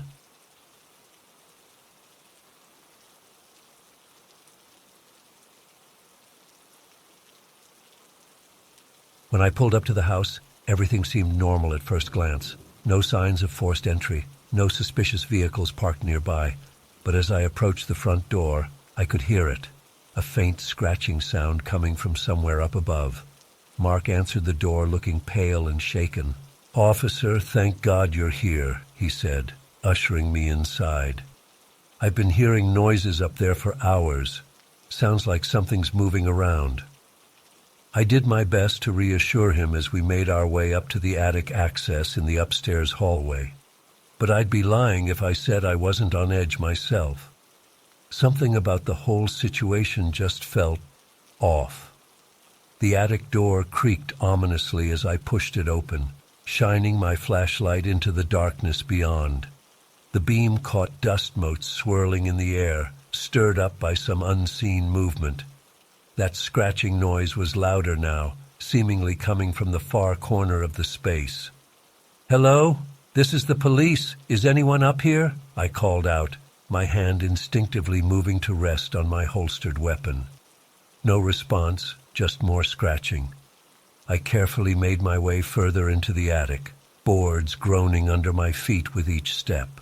The beam of my flashlight swept back and forth, illuminating piles of old furniture and cardboard boxes. And then I saw it. There in the corner was some kind of altar or shrine. Definitely not something you'd expect to find in a normal attic. My blood ran cold as I took in the scene before me. A circle of half-melted black candles surrounded a bizarre arrangement of objects. Animal bones, maybe chicken or rabbit, were arranged in some kind of pattern. Weird symbols had been carved into the floorboards, and in the center of it all was a photograph of Mark, deliberately torn in half. "What the hell?" I muttered, leaning in for a closer look. That's when I noticed the faint smell of sulfur hanging in the air. "Did you find anything?" Mark called nervously from the bottom of the ladder. I hesitated, unsure of how to explain what I was seeing. Yeah. You might want to come take a look at this, Mr. Davies."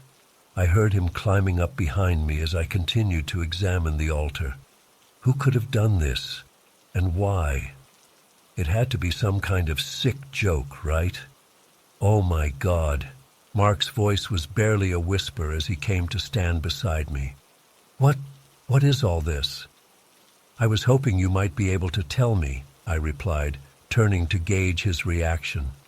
The man looked genuinely horrified, his face drained of all color. I have no idea," he stammered. "I never come up here. I didn't do this." I believed him. The fear in his eyes was all too real. "All right, Mr. Davies, I'm going to need to document all of this and file a report. Do you have any enemies? Anyone who might want to, I don't know, intimidate you or something?" He shook his head. "No, nothing like that. I'm just a normal guy. I don't understand." I spent the next hour photographing everything and bagging up evidence. The whole time that scratching noise continued intermittently. But no matter where I looked, I couldn't find the source. Must have been rats in the walls or something, I told myself, though I didn't quite believe it. Before I left, I helped Mark remove the rest of the items from the altar. He was adamant about wanting it all gone. Can't say I blamed him. "You should be all right now, Mr. Davies," I assured him. "But don't hesitate to call again if you hear anything else suspicious." He nodded gratefully, but I could tell he was still badly shaken. Hell, so was I. In all my years on the force, I'd never seen anything quite like that. Little did I know, removing that altar was just the beginning of the nightmare. Over the next few weeks, I found myself growing increasingly obsessed with the case. I couldn't stop thinking about that creepy shrine, about the look of terror on Mark's face. Something about it all just felt so wrong.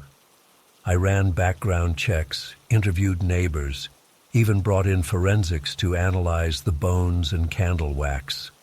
But every lead turned into a dead end. There was no evidence of anyone breaking in, no fingerprints besides Mark's own. It was like the altar had just materialized out of thin air, and then things got even weirder. About 3 weeks after the incident, I got word that Mark had been admitted to the hospital. Apparently, he'd been experiencing extreme fatigue, dizzy spells, even blackouts. The doctors were stumped. All his tests came back normal, but his condition kept deteriorating. I went to visit him, hoping maybe he'd remembered something that could shed light on the mystery. But the man I found in that hospital bed was a far cry from the Mark Davies I'd met that night in the attic. He looked like he'd aged 20 years in just a few weeks. His skin was sallow, hair thinning, eyes sunken and glassy. He barely seemed to register my presence as I stood by his bedside. "Mr. Davies, it's Officer Murphy. Do you remember me?" His eyes slowly focused on my face. "The attic," he mumbled. "It's still there. I can feel it." A chill ran down my spine. "What do you mean? What's still there?" But he just shook his head weakly and closed his eyes again. I left the hospital that day with more questions than answers, and a growing sense of dread that whatever we'd stumbled upon in that attic was far from over. Against my better judgment, I decided to pay another visit to Mark's house. I told myself I was just being thorough, following up on a lead. But deep down, I knew I was chasing something I couldn't explain. The house was dark and silent as I let myself in with the spare key Mark had given me. Everything looked normal at first glance, but as I made my way upstairs, that sulfur smell hit me again. Faint, but unmistakable. My heart was pounding as I climbed the ladder to the attic. The beam of my flashlight swept across the empty space where the altar had been. Nothing there now but bare floorboards. And yet, something felt off. The air seemed heavier somehow, charged with an energy I couldn't quite define. I found myself holding my breath, straining to hear any sound in the oppressive silence. That's when I saw it. Just for a split second, a flicker of movement in the corner of my eye. I whirled around, but there was nothing there, just shadows and dust. I told myself I was imagining things, letting my imagination run wild. But as I turned to leave, I caught a glimpse of my reflection in an old mirror propped against the wall, and for just a moment I could have sworn I saw something else there too, a dark shape hovering just behind my shoulder. I practically fell down the ladder in my haste to get out of there. I didn't stop running until I was back in my patrol car, hands shaking as I gripped the steering wheel. What the hell was happening? Was I losing my mind? Over the next few days, I threw myself into research. I pored over old case files, looking for anything similar. I even started reading up on the occult, on rituals and curses.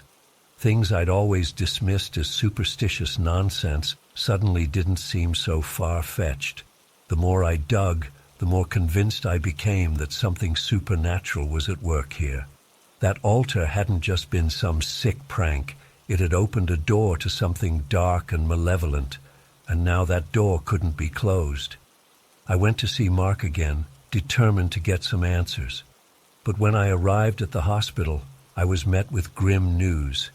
He had slipped into a coma overnight, his vital signs growing weaker by the hour.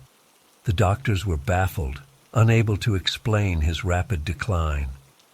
As I stood there by his bedside, watching the slow rise and fall of his chest, a horrible realization dawned on me. Whatever force we had disturbed in that attic, it wasn't just attacking Mark physically. It was draining his very life force, consuming him from the inside out. I left the hospital in a daze, my mind reeling. I knew I should report all of this, get some backup. But who would believe me? I barely believed it myself.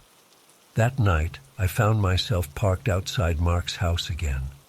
I don't know what I expected to find, what I thought I could do, but I couldn't shake the feeling that the key to saving Mark lay somewhere in that attic. As I sat there in the darkness, I suddenly noticed something strange. A faint glow seemed to be coming from the attic window. It pulsed softly, like the beating of a heart. Without thinking, I got out of the car and approached the house. The front door swung open at my touch, as if inviting me in. That sulfur smell was overwhelming now, making my eyes water. I climbed the stairs in a trance-like state, drawn inexorably upward by some unseen force. The attic door stood open, warm light spilling out onto the landing, and there it was, the altar, reconstructed exactly as it had been that first night. The candles, the bones, the torn photograph. But now the symbols on the floor seemed to glow with an inner fire, casting weird shadows on the walls. I stood frozen in the doorway, unable to move or speak, and then I saw it, a dark, shapeless mass hovering above the altar. It seemed to pulse and writhe, tendrils of shadow reaching out toward me. In that moment, I understood with perfect clarity what we were dealing with. This was no ghost or demon from some religious text. This was something older, something that defied explanation or categorization, a hunger given form, a void that sought to consume. I don't know how long I stood there, locked in a silent battle of wills with that otherworldly presence. But eventually, slowly, it began to recede. The glow faded, the shadows retreated, until I was left standing alone in a dusty, ordinary attic. I fled the house, my mind struggling to process what I'd just experienced. By the time I got back to my car, I had almost convinced myself it had all been some kind of stress-induced hallucination. But then my phone rang. It was the hospital. Mark had woken up. I raced to his room, not knowing what to expect. But the man I found there was alert. Color returned to his face. The doctors were calling it a miracle. "Officer Murphy," he said as I approached his bed. "I remember now. I remember everything." I listened in stunned silence as he recounted dreams of darkness and hunger, of a presence that had latched onto him and refused to let go, until suddenly, inexplicably, it had released him. I didn't tell him what I'd seen in the attic. How could I? Some truths are better left unspoken. In the days that followed, I tied up the loose ends of the investigation as best I could. The official report cited an unknown intruder and temporary psychogenic illness as the cause of Mark's ordeal. I knew it was far from the whole truth, but it was all I could offer without sounding insane. Sometimes late at night, I find myself driving past that old house. I never see anything out of the ordinary, but I can't shake the feeling that something is watching me from that attic window, waiting, hungry. I don't know if we truly banished whatever presence had taken root there, or if it simply moved on to other hunting grounds. All I know is that I'll never look at the world quite the same way again. There are darker truths lurking just beyond the veil of our reality. and sometimes it's better not to go looking for answers. But still, on quiet nights when the wind whispers through the trees, I find myself wondering, what if it comes back? What if next time we're not so lucky? I try to tell myself it's over, that we won. But deep down, I know the truth. Some doors, once opened, can never truly be closed again.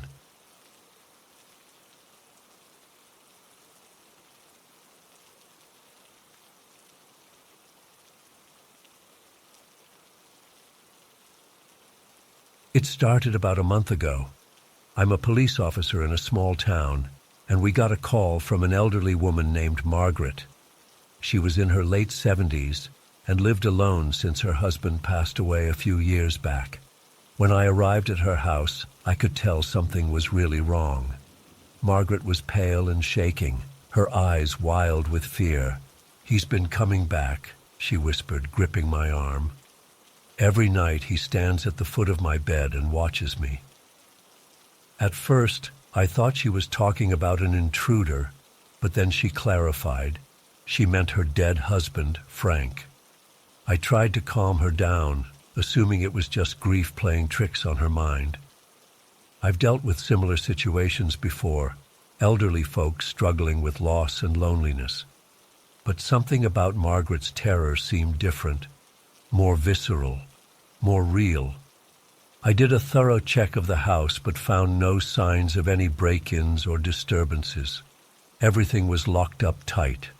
I sat with Margaret for a while, made her some tea, and tried to reassure her. I told her to call us if anything else happened, but privately, I chalked it up to an overactive imagination fueled by grief. But I couldn't shake the image of the raw fear in her eyes. It stuck with me for days afterward. I found myself thinking about Margaret often, wondering if she was okay. About a week later, I decided to do a wellness check, just to ease my own mind. When I pulled up to Margaret's house, something felt off right away. The curtains were all drawn, and there were several days' worth of newspapers piled on the front step. My instincts went on high alert as I approached the door. I knocked several times with no answer. That's when I noticed a faint, sickly sweet smell coming from inside. I radioed for backup and forced entry into the house. The smell hit me like a wall as soon as I stepped inside, the unmistakable odor of death. I found Margaret in her bedroom, lying peacefully in her bed as if she were sleeping. But she had clearly been dead for several days. There was no sign of foul play or forced entry. It looked like she had simply passed away in her sleep. But then I saw the note clutched in her hand.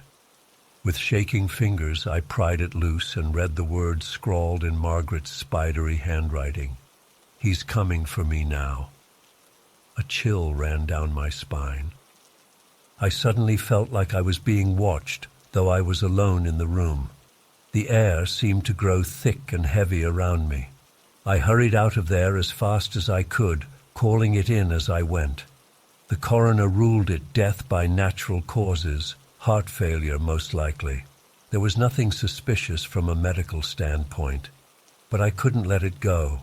Those final words kept echoing in my head. What did she mean? Who was coming for her? A few days after we found Margaret, I went back to the house. I told myself I was just doing a final sweep before it was released to her family. But if I'm honest, I was looking for something, some explanation for the fear that had gripped that poor woman in her final days. The house was silent and still as I moved through it. Everything was exactly as we'd left it. But when I stepped into Margaret's bedroom, the atmosphere changed instantly. The air felt thick and oppressive, like trying to breathe underwater. The hairs on the back of my neck stood up. I had the overwhelming sensation of being watched. I spun around, half expecting to see someone standing there, but the room was empty. As I turned back toward the bed, movement caught my eye. I could have sworn I saw the indentation of someone sitting on the edge of the mattress, but it was gone in an instant. My heart was pounding as I backed out of the room. I told myself it was just my imagination playing tricks on me. The power of suggestion, you know? But deep down, I knew it was more than that. Something was in that room with me. Something I couldn't see or explain. I practically ran out of the house, not stopping until I was in my patrol car with the doors locked. As I sat there trying to catch my breath, I glanced back at the house. For a split second, I thought I saw a figure standing in the bedroom window, the silhouette of a man. I blinked, and it was gone. I haven't been back to that house since then. I can't bring myself to go near it, but I think about Margaret often, about the terror in her eyes that first day. I wonder if she knew what was coming for her in those final days. I wonder if she felt relief when it finally arrived. I've tried to rationalize it all away, chalk it up to an overactive imagination, the power of suggestion, grief and loneliness playing tricks on an old woman's mind. But I can't shake the feeling that there was something more going on in that house, something beyond our understanding. I'm not a superstitious person by nature. I deal in facts and evidence. But this experience has shaken my beliefs to the core. There are things in this world that can't be explained by logic or reason, things that exist in the shadows, just beyond our perception. I still wake up some nights in a cold sweat, my heart racing. In those moments between sleeping and waking, I could swear I see a figure standing at the foot of my bed, watching me. But when I blink, it's gone. I don't know if I'll ever be able to make sense of what happened to Margaret, but I know that I'll carry this experience with me for the rest of my life. It's changed the way I see the world and the way I approach my job. I'm more open now to the possibility that there are forces at work beyond our understanding. To anyone reading this who might be going through something similar, trust your instincts. If something feels wrong, it probably is. Don't let anyone tell you it's all in your head. There are more things in heaven and earth than are dreamt of in our philosophy. As for me, I'm still trying to come to terms with what I experienced in that house. I don't know if I'll ever have answers, but I do know that I'll never forget the look in Margaret's eyes that day, or the chill I felt in that bedroom. Some things, once seen, can never be unseen, and some experiences change us forever. I hope that by sharing this, I can find some peace, or at least, I hope it might help someone else who's going through something unexplainable. You're not alone, and sometimes the things we can't see are the most real of all.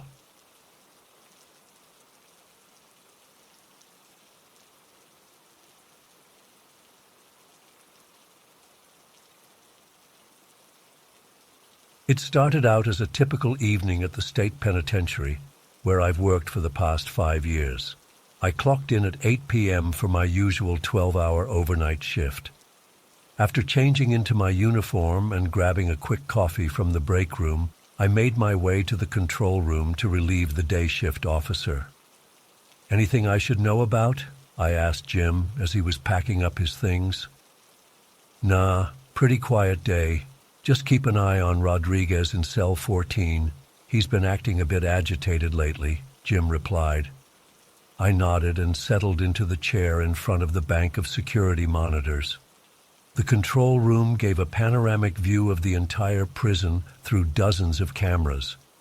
I started my routine scan of each cell block, making note of any unusual activity. Everything seemed normal at first. Most inmates were in their bunks already, with a few still milling about in the common areas. I focused my attention on the high-security wing in Block C, where we kept the more dangerous offenders. As I was watching the feed from Camera 12 in Block C, something caught my eye. A dark shape seemed to flit across the screen for just a split second. I blinked and leaned in closer to the monitor, but everything looked normal again. Must have just been my eyes playing tricks on me, I thought. But then I saw it again on camera 14, a vague human-shaped shadow moving swiftly between the cells. My heart rate picked up as I scanned the other cameras, trying to track this strange figure. It would appear briefly on one screen before vanishing, only to pop up moments later in a different part of the cell block. I rubbed my eyes, wondering if I was starting to hallucinate from lack of sleep. But no matter how many times I looked away and back again, the shadowy figure kept appearing. It moved with unnatural speed and fluidity, as if gliding rather than walking. "What the hell?" I muttered to myself. I picked up the radio to call one of the guards patrolling that area. "Johnson, you got eyes on anything unusual in Block C?" "Negative," came the crackled reply. "All quiet down here." "Why, what are you seeing?" I hesitated, not wanting to sound crazy. Nothing. Just thought I saw some movement on the cameras. Keep an eye out and let me know if you spot anything weird." 10-4, Johnson responded. For the next hour, I remained glued to the monitors, watching intently for any sign of the shadow figure. It continued to appear sporadically, always staying just out of focus. I couldn't make out any clear features. It was like a black silhouette that absorbed all light around it. The longer I watched, the more unsettled I became. This wasn't just some trick of the light or camera glitch. The figure moved with purpose, seeming to peer into each cell as it passed. What was it looking for? Around midnight, my radio crackled to life. It was Johnson again, sounding shaken. "Control, we've got multiple inmates reporting some kind of presence in their cells. They're saying they feel like they're being watched." A chill ran down my spine. "Copy that. What exactly are they saying?" "It's weird, man. They're all describing the same thing. A dark figure standing by their bunks just staring at them. And get this, they say it disappears as soon as they try to get a closer look. I thought they were just having some shared delusion, but I don't know. Something feels off down here." My mouth went dry as I processed Johnson's words. So the inmates were seeing it too. This was real. "All right, stay alert. I'm sending backup your way. Let me know if anything else happens." I dispatched 2 more guards to Block C, trying to keep my voice steady as I relayed the situation. Part of me wanted to dismiss this all as mass hysteria, but I couldn't shake the feeling of dread building in my gut. As the night wore on, reports kept coming in from increasingly panicked inmates. They described feeling an oppressive, malevolent presence in their cells. Some said they heard whispering voices. Others claimed their belongings had been moved around. I watched the cameras obsessively, my eyes straining to catch every flicker of movement. The shadow figure was appearing more frequently now, no longer trying to hide its presence. It drifted from cell to cell with inhuman grace, lingering longer at each one. By 3 a.m., the entire prison was in a state of high tension. Inmates were yelling and banging on their cell doors, begging to be let out. The guards were struggling to maintain order while dealing with their own fear and confusion. I knew I needed to go down there myself and assess the situation. As much as it terrified me, I couldn't just sit in the control room any longer. With shaking hands, I radioed that I was heading to Block C. I armed myself and made my way through the maze-like corridors of the prison. The usual nighttime sounds, snoring, murmured conversations, the hum of machinery, were absent. An eerie silence had fallen over everything. As I approached Block C, the air grew noticeably colder. My breath came out in visible puffs and goosebumps erupted across my skin. The fluorescent lights flickered ominously, creating strobing shadows. I rounded the corner into the main cell block and froze. There, at the far end of the corridor, was the shadow figure.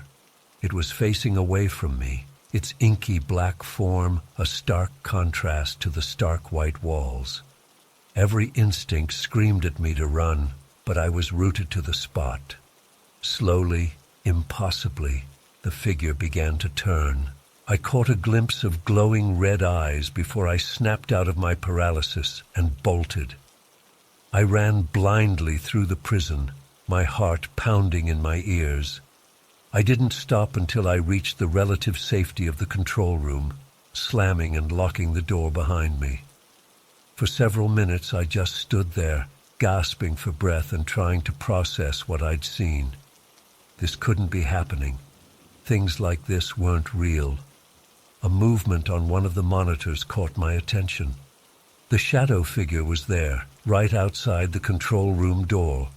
Those blazing red eyes seemed to stare directly into the camera, directly at me. I scrambled backwards, knocking over my chair in the process. "Stay back!" I yelled, though I knew it was futile. The door handle began to rattle, slowly at first, then with increasing violence. I could hear an otherworldly shrieking coming from the other side, setting my teeth on edge. Just when I thought the door would burst open, everything went silent. The rattling stopped. The temperature returned to normal. I approached the monitors cautiously, scanning every angle of the prison. The shadow figure was gone. It had vanished as suddenly as it appeared, leaving no trace behind. When my shift ended at 8 a.m., I practically ran out of the prison. I spent the next few days in a daze, jumping at every shadow and barely sleeping. I've tried to convince myself it was all just an exhaustion-fueled hallucination. But deep down, I know what I saw was real. That thing, whatever it was, is still out there, and I'm terrified it will come back. Every night since then, I've woken up in a cold sweat, feeling those glowing red eyes watching me from the darkness. I don't know if I'll ever be able to shake this fear. All I know is that I'm never working the night shift again.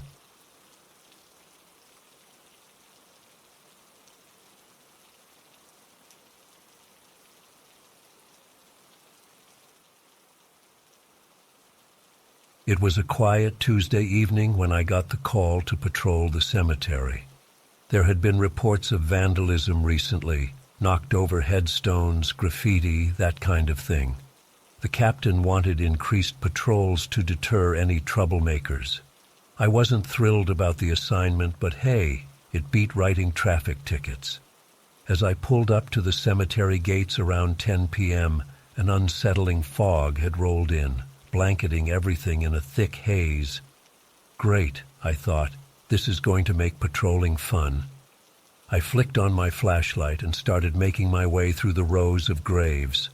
The fog muffled all sound, creating an eerie silence broken only by my footsteps crunching on the gravel paths. Visibility was terrible.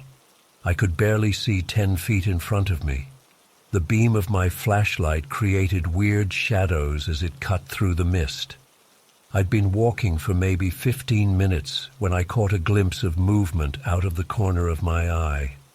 Swinging my light in that direction, I saw what looked like a human figure about 30 yards away, moving between the headstones.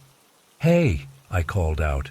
"This is the police. The cemetery's closed. Come out where I can see you."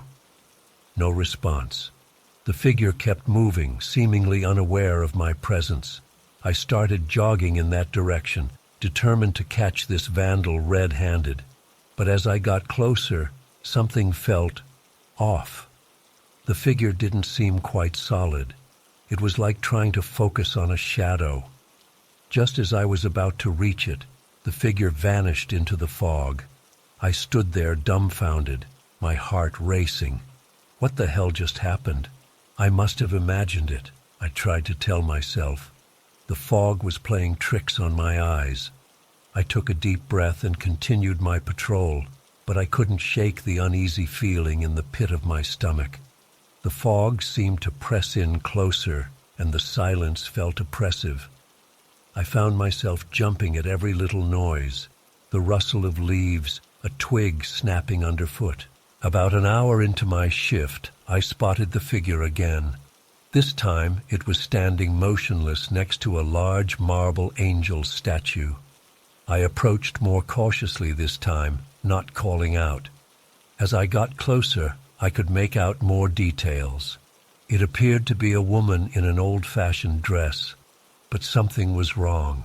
I could see right through her to the headstones behind.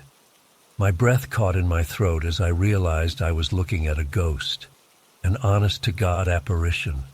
I froze, unsure what to do. Run? Try to talk to it? As I stood there paralyzed, the ghostly woman slowly turned her head to look directly at me. Her eyes were empty black voids that seemed to stare into my soul. A wave of cold washed over me, and I stumbled backwards, nearly falling. When I looked up again, she was gone. My hands were shaking so bad I could barely hold my flashlight. This can't be happening, I kept telling myself. Ghosts aren't real. But I couldn't deny what I'd seen with my own eyes. I decided to cut my patrol short and head back to my squad car. As I was walking, I started hearing whispers on the edge of my hearing, unintelligible words that seemed to be coming from all around me. I picked up my pace, my eyes darting around frantically. The whispers grew louder, and now I could make out what they were saying. Leave, leave, leave. Over and over again, urgent and insistent. I broke into a run, no longer caring about looking professional. I just wanted to get the hell out of there. As I neared the gates, I felt an icy hand grasp my shoulder. I spun around to see the ghostly woman right behind me, her face inches from mine. In a raspy voice that chilled me to my core, she whispered, "Get out." I've never run so fast in my life. I sprinted to my car, fumbling with the keys as I tried to unlock it with trembling hands. As I peeled out of there, I glanced in my rearview mirror and saw dozens of translucent figures standing by the gates, watching me go. I drove straight to the station and told my captain I was sick and going home. There was no way I could explain what had really happened.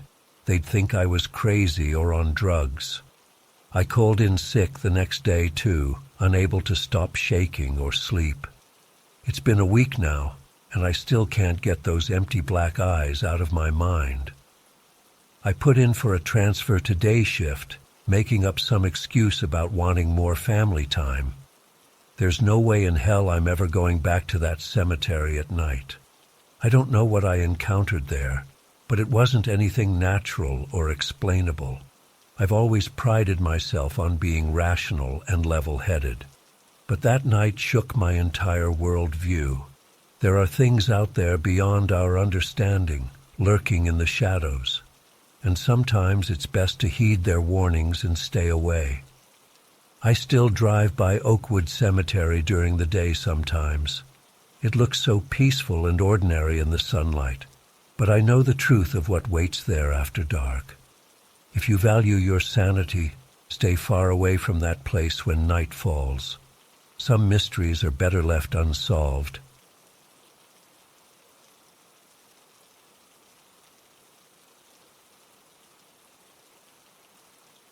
The first few weeks were great. I set up my desk, computer, and drawing tablet, feeling inspired by the change of scenery.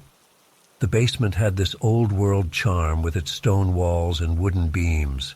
There was even an antique full-length mirror propped against one wall, which I thought added a nice vintage touch to the space. I quickly settled into a routine, spending long hours working on projects in my new office. At first, everything was normal. But then, about a month in, I started noticing things. It was subtle at first, just a flicker of movement in the corner of my eye, always coming from the direction of that old mirror. I'd glance over, but there was never anything there. I tried to brush it off as my eyes playing tricks on me from staring at screens all day. But the uneasy feeling persisted and grew stronger. I found myself avoiding looking at the mirror altogether, keeping my eyes fixed on my work. One night, I was working late on a tight deadline. The basement was dead silent except for the hum of my computer. As I was hunched over my tablet, I suddenly felt like I was being watched. The hairs on the back of my neck stood up. Slowly, I turned to look at the mirror. What I saw made my blood run cold. There was a dark, shadowy figure reflected in the glass, standing right behind where I was sitting. But when I whirled around in my chair, there was nothing there. My heart was pounding as I looked back at the mirror. The figure was gone. I told myself I was just overtired and seeing things. But after that night, the occurrences became more frequent and intense. The shadowy figure would appear in the mirror when I wasn't looking directly at it, always seeming closer than the last time. Sometimes I'd catch a glimpse of it moving, as if it was pacing back and forth inside the mirror. I started dreading going down to the basement. My work began to suffer as I rushed through projects, not wanting to spend any more time down there than necessary. But I couldn't bring myself to tell anyone what was happening. Who would believe me? Then came the night that changed everything. I was working on a rush job, forcing myself to stay focused despite my growing unease. Suddenly, the temperature in the room plummeted. I could see my breath clouding in front of me. That's when I heard it, a faint scratching sound coming from the mirror. My entire body went rigid with fear. Slowly, I turned to look. The shadowy figure was there, closer to the surface of the mirror than ever before. As I watched in horror, a hand pressed against the glass from the inside. It wasn't a normal hand. It was dark and misshapen, with long, claw-like fingers. I stumbled backwards, knocking over my chair. The hand dragged downwards, leaving behind a viscous black smear. Then it vanished, along with the figure. But the handprint remained, stark against the old mirror's surface. I ran out of there so fast I nearly fell up the stairs. I spent the rest of the night huddled in my bedroom, lights blazing, unable to sleep. The next morning, I called my friend Daniel in a panic and begged him to come over. When Daniel arrived, I babbled out the whole story. To his credit, he didn't laugh or tell me I was crazy. He just listened with growing concern. When I showed him the mirror, his face went pale. The handprint was still there. "We need to get rid of this thing," he said grimly. "Now." We wrapped the mirror in blankets and hauled it out to Daniel's truck. The whole time, I felt like something was trying to claw its way out of the bundle.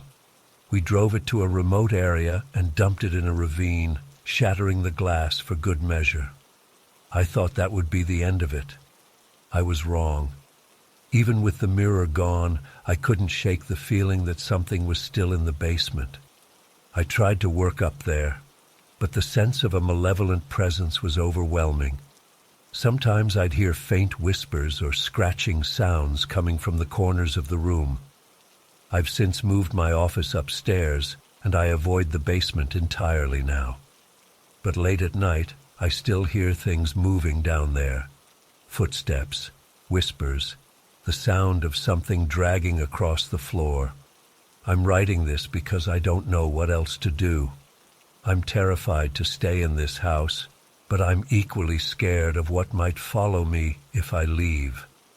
Whatever came through that mirror, I don't think it's gone, and I'm afraid it's only a matter of time before it finds another way to reach me. If anyone has experienced anything similar or has any advice, please let me know.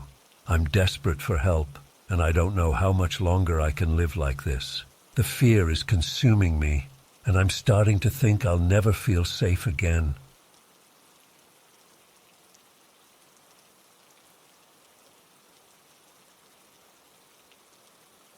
I had just gotten my license a few months prior and was eager to prove myself at the agency. When my boss asked if I'd be willing to do a solo inspection of an old property we'd recently acquired, I jumped at the opportunity. He warned me the place had been vacant for years and was in rough shape, but I wasn't deterred. This was my chance to show initiative. The drive out to Willow Creek took about an hour. As I pulled up the long, overgrown driveway, I got my first glimpse of the mansion looming ahead. Even in broad daylight, there was something unsettling about its dilapidated facade. Paint peeling, windows boarded up, vines creeping up the walls. A far cry from its former glory days, no doubt. I parked and grabbed my clipboard, doing my best to quell the uneasy feeling in my stomach. It's just an old house, I told myself. Nothing to be afraid of. But as I approached the front door, fumbling with the ancient key I'd been given, I couldn't shake the sense that I was being watched. The interior was about what you'd expect. Dusty, cobweb-covered, musty-smelling. I systematically made my way through each room on the ground floor, taking notes and snapping photos. So far, nothing too out of the ordinary. Just your typical abandoned mansion falling into disrepair. It wasn't until I reached the basement stairs that things started to feel off. The temperature seemed to drop with each step down. My footsteps echoed ominously in the stillness. At the bottom, I fumbled for the light switch, my fingers trembling slightly. When the single bare bulb flickered to life, I let out an involuntary gasp. The basement was enormous, stretching out further than I would have expected. Rows of shelving units lined the walls, covered in a thick layer of dust and filled with all manner of strange objects. Old medical equipment, jars of unidentifiable substances, piles of yellowed papers. But what caught my eye was a door on the far wall that didn't match the others. It was made of heavy metal with an intricate locking mechanism. Curiosity got the better of me. I made my way across the basement, my shoes leaving tracks in the dust. Up close, I could see that the door had deep scratches marring its surface. My hands shook as I tried the handle, fully expecting it to be locked. To my surprise, it swung open with an eerie creak. Beyond was a narrow staircase leading even further down. Every instinct screamed at me to turn back, to get out of there. But some morbid fascination propelled me forward. The stairs seemed to go on forever, twisting deeper underground. The air grew thick and damp. Finally, I reached another door at the bottom. This one was slightly ajar. Heart pounding, I pushed it open. The room beyond was small and circular, lit only by the beam of my flashlight. The walls were bare concrete, stained with what looked disturbingly like old bloodstains. But it was the object in the center of the room that made my blood run cold, a single metal bed frame equipped with heavy leather restraints. I stumbled backward, my mind reeling. What the hell was this place? What kind of sick experiments had gone on down here? I needed to get out, to call the police, to tell someone what I'd found. But as I turned to flee, I heard it. Footsteps, coming from above me, in the main basement. Slow, deliberate footsteps that didn't sound like they belonged to any living person. Panic seized me. I sprinted up the stairs, taking them two at a time. But when I reached the metal door at the top, my heart sank. It had swung shut behind me. I yanked on the handle, but it wouldn't budge. I was locked in. The footsteps were getting closer. I pounded on the door, screaming for help. Tears streamed down my face as I realized the hopelessness of my situation. No one knew I was here. No one would hear me. And then, impossibly, the footsteps were right outside the door. I held my breath, pressing myself against the wall. There was a long moment of silence, broken only by my racing heartbeat. Then a voice spoke, a voice that sounded ancient and inhuman. "We've been waiting for you," it rasped. "It's time to come home." I must have blacked out then, because the next thing I remember is waking up to the sounds of sirens and voices calling my name. Apparently, when I didn't check in, my boss got worried and called the police. They found me huddled in a corner of the basement, babbling incoherently. The official story is that a homeless man had been squatting in the basement, and I got spooked. They even caught the guy a few days later, but that doesn't explain the hidden room or the voices I heard. To this day, I can't shake the feeling that something truly evil was in that house, something that was waiting for me.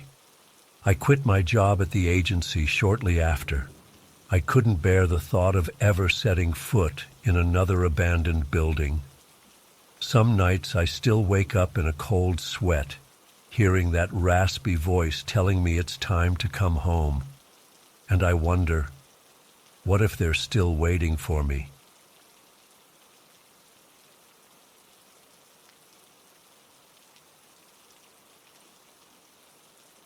It all started when I moved into that old house on Maple Street last fall. I'd just gotten a job as a kindergarten teacher at the local elementary school, and I was excited for a fresh start in a new town. The house seemed perfect, charming, affordable, and conveniently located. I should have known it was too good to be true. The first few weeks were uneventful as I settled in and focused on getting my classroom ready for the new school year. But then one night in early September, I heard it for the first time. A faint crying sound coming from somewhere in the house. At first I thought it must be a neighbor's baby, or maybe just the wind. But as I listened more closely, I realized it was coming from inside. My blood ran cold as I followed the sound downstairs. It seemed to be emanating from the basement door. I'd barely been down there since moving in. It was dark and musty and gave me the creeps. But the crying sounded so real, so desperate. What if a child had somehow gotten trapped down there? With shaking hands, I opened the door and peered down the rickety wooden stairs. The crying got louder, echoing off the concrete walls. "Hello?" I called out. "Is someone down there?" No response, just more sobbing. I flipped on the light switch and slowly made my way down, my heart pounding. The basement was empty aside from some old boxes and cobwebs. I searched every corner, but there was no sign of anyone. And yet the crying continued, seeming to come from all around me. Thoroughly freaked out, I ran back upstairs and slammed the door. I tried to rationalize it. Maybe it was just the pipes or the house settling. Old houses make weird noises, right? But deep down, I knew this was something different. Something was very wrong. Over the next few days, I did my best to ignore it. I threw myself into work, staying late at school to grade papers and plan lessons. But every night when I got home, the crying would start up again. Sometimes it was just quiet whimpering. Other times it was full-on wailing that made my skin crawl. I couldn't sleep. I couldn't focus.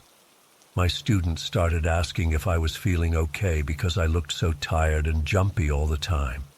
I thought about calling the police, but what would I even say? "Officer, I keep hearing a ghost baby crying in my basement." They'd think I was crazy. After a particularly bad night of endless crying, I decided I had to investigate further. I armed myself with a flashlight and slowly made my way down to the basement again. This time, I was determined to find the source. As I shone my light around, I noticed something I hadn't seen before, a dark stain on one of the walls about the size of a dinner plate. When I got closer, I realized it wasn't just a stain. The walls seemed to be moving, pulsing almost, and as I stared at it in horror, I swear I could hear whispering coming from inside the wall. I stumbled backwards, my flashlight clattering to the ground. The crying reached a fever pitch, and now it really did sound like it was coming from inside the walls. I ran upstairs in a panic, slamming and locking the basement door behind me. I spent that night in my car, too terrified to stay in the house. The next day, I called in sick to work and started frantically packing my things. I didn't care about breaking my lease or finding a new place. I just knew I had to get out of there immediately. As I was hauling boxes to my car, my elderly neighbor from across the street came over. "Moving out already?" she asked. "Such a shame. This house has so much history." I hesitated, then decided to ask her if she knew anything about the property's past. She looked uncomfortable and lowered her voice. "Well, I probably shouldn't say anything, but there were rumors, years ago, about the man who lived here in the 1950s. They say he did terrible things to children in that basement, but it was all hushed up back then." I felt sick to my stomach. I thanked her quickly and finished packing in a daze. That night, I checked into a motel across town and started apartment hunting online. I never set foot in that house again. It's been 6 months now since I moved out. I'm in a new place, trying to move on with my life, but I still have nightmares about that crying, that whispering stain on the wall. Sometimes I wake up in a cold sweat, convinced I can hear faint sobbing coming from somewhere in my new apartment. I don't know if what I experienced was supernatural or if there's some logical explanation. All I know is that house was deeply wrong, and a part of me is still haunted by what happened there. I keep wondering, did I imagine it all? Or did I narrowly escape something truly evil? I'll probably never know the truth, but I do know one thing. I'll never live in a house with a basement again.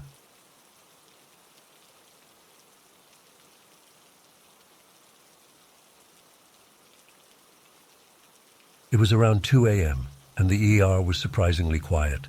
I was doing my usual rounds checking on patients when I decided to stop by the room of Mr. Peterson. He'd been in a coma for 2 weeks after a severe car accident, with little hope of recovery.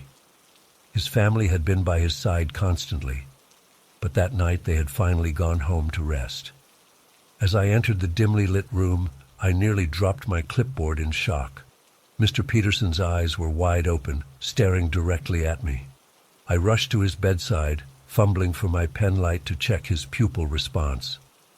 "Mr. Peterson, can you hear me?" I asked, trying to keep my voice steady despite my racing heart. To my utter amazement, he slowly turned his head towards me and spoke in a raspy whisper. "Someone is leaving us tonight." I felt a chill run down my spine. His words were clear and deliberate, not the confused mumbling you might expect from someone just waking from a coma. Before I could respond, his eyes fluttered closed, and he seemed to slip back into unconsciousness. I immediately paged the on-call neurologist and ordered a battery of tests. For the rest of my shift, I found myself constantly checking back on Mr. Peterson, but he remained unresponsive. I couldn't shake the eerie feeling his words had left me with. As my shift was ending around 7 a.m., I was writing up my notes when one of the nurses burst into the doctor's lounge, looking pale and shaken. "Dr. Johnson, Mrs. Ramirez in 305 just passed away," she said, her voice trembling slightly. I felt my blood run cold. Room 305 was right next to Mr. Peterson's. Mrs. Ramirez had been recovering from a routine hip surgery and was due to be discharged in a few days. There had been no indication that her condition was critical. "What happened?" I asked, trying to keep my voice level. The nurse shook her head. It was so sudden. Her vitals were stable all night, but around 2:15 a.m. she went into cardiac arrest. We tried everything, but we couldn't save her. 2:15 a.m., just minutes after Mr. Peterson had spoken to me. The coincidence was too stark to ignore. I spent the next few days in a daze, unable to shake the feeling that I had witnessed something beyond rational explanation. I pored over Mr. Peterson's charts and test results, looking for any medical reason for his brief moment of lucidity, but found nothing. He had slipped back into his coma and showed no signs of waking again. I debated whether to mention the incident in my official report. In the end, I decided against it, fearing it would damage my professional reputation. But I couldn't stop thinking about it. Over the next few weeks, I found myself spending more and more time in Mr. Peterson's room during my shifts. I'd sit there, watching his monitors, half hoping and half dreading that he might wake up again and offer some explanation for what had happened. One night, about a month after the incident, I was sitting by Mr. Peterson's bed, absently flipping through his chart. The room was quiet, except for the steady beep of the heart monitor. Suddenly I felt a change in the air, like a shift in atmospheric pressure. I looked up to see Mr. Peterson's eyes open once again, staring at the ceiling. My heart pounding, I leaned in close. "Mr. Peterson, can you hear me?" Slowly, his eyes focused on me. His lips moved, and I had to strain to hear his whispered words. "They're waiting." "Who's waiting?" I asked, my voice barely above a whisper. "Mr. Peterson, what do you mean?" But his eyes had already closed and the monitors showed no change in his condition. He was back in his coma, as if he had never stirred. I sat there for a long time, trying to make sense of what had just happened. Was Mr. Peterson somehow connected to the world beyond life and death? Or was this all just a series of coincidences, coupled with my own stressed and sleep-deprived mind? In the days that followed, I found myself jumping at every code blue, half expecting to find another inexplicable death. I started paying more attention to the patients near Mr. Peterson's room, wondering if any of them might be next to leave us. I knew I was letting this obsession affect my work, but I couldn't help it. I started researching near-death experiences, looking for any scientific explanation for what I had witnessed. I even reached out to a few colleagues, carefully omitting specific details, to see if they had ever experienced anything similar. Most of them brushed it off as stress-induced hallucinations or simple coincidence. But I knew what I had seen and heard. The memory of Mr. Peterson's eyes, suddenly alert and filled with an otherworldly knowledge, haunted my dreams. About 2 months after the initial incident, I was working another night shift. It had been a busy night, and I was exhausted. As I was heading to the break room for some much-needed coffee, I felt a sudden, inexplicable urge to check on Mr. Peterson. As I approached his room, I noticed something was different. The usual soft beeping of the heart monitor was absent. With a sense of dread, I pushed open the door. Mr. Peterson's bed was empty. For a moment, I stood there in shock, wondering if I had somehow entered the wrong room. Then I noticed a nurse standing by the window, looking out into the night. "Where's Mr. Peterson?" I asked, my voice sounding strangely distant to my own ears. The nurse turned to me, her eyes glistening with unshed tears. "He passed away about an hour ago, Doctor. It was very peaceful. One moment he was here, and the next, I felt as if the floor had dropped out from under me. Did he say anything?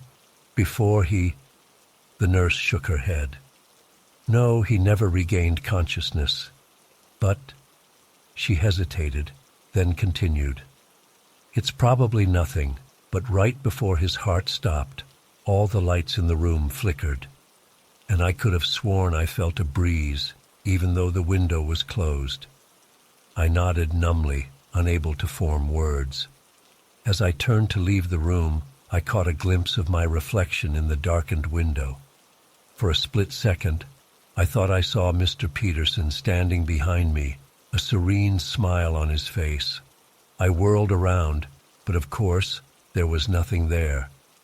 In the weeks and months that followed, I found myself questioning everything I thought I knew about life, death, and the nature of consciousness. I became more attuned to the subtle rhythms of the hospital, the ebb and flow of life and death that occurred within its walls every day.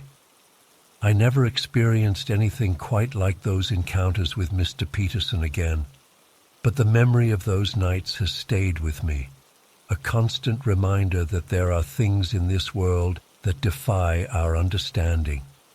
Sometimes, late at night when the hospital is quiet, I find myself pausing outside room 303, half expecting to hear Mr. Peterson's whispered predictions.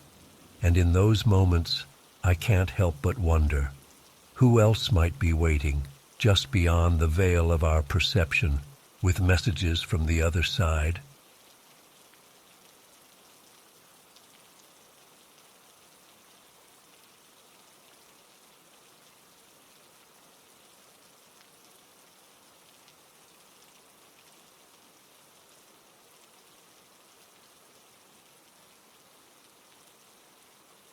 I checked in on a Tuesday afternoon for my surgery scheduled the next morning.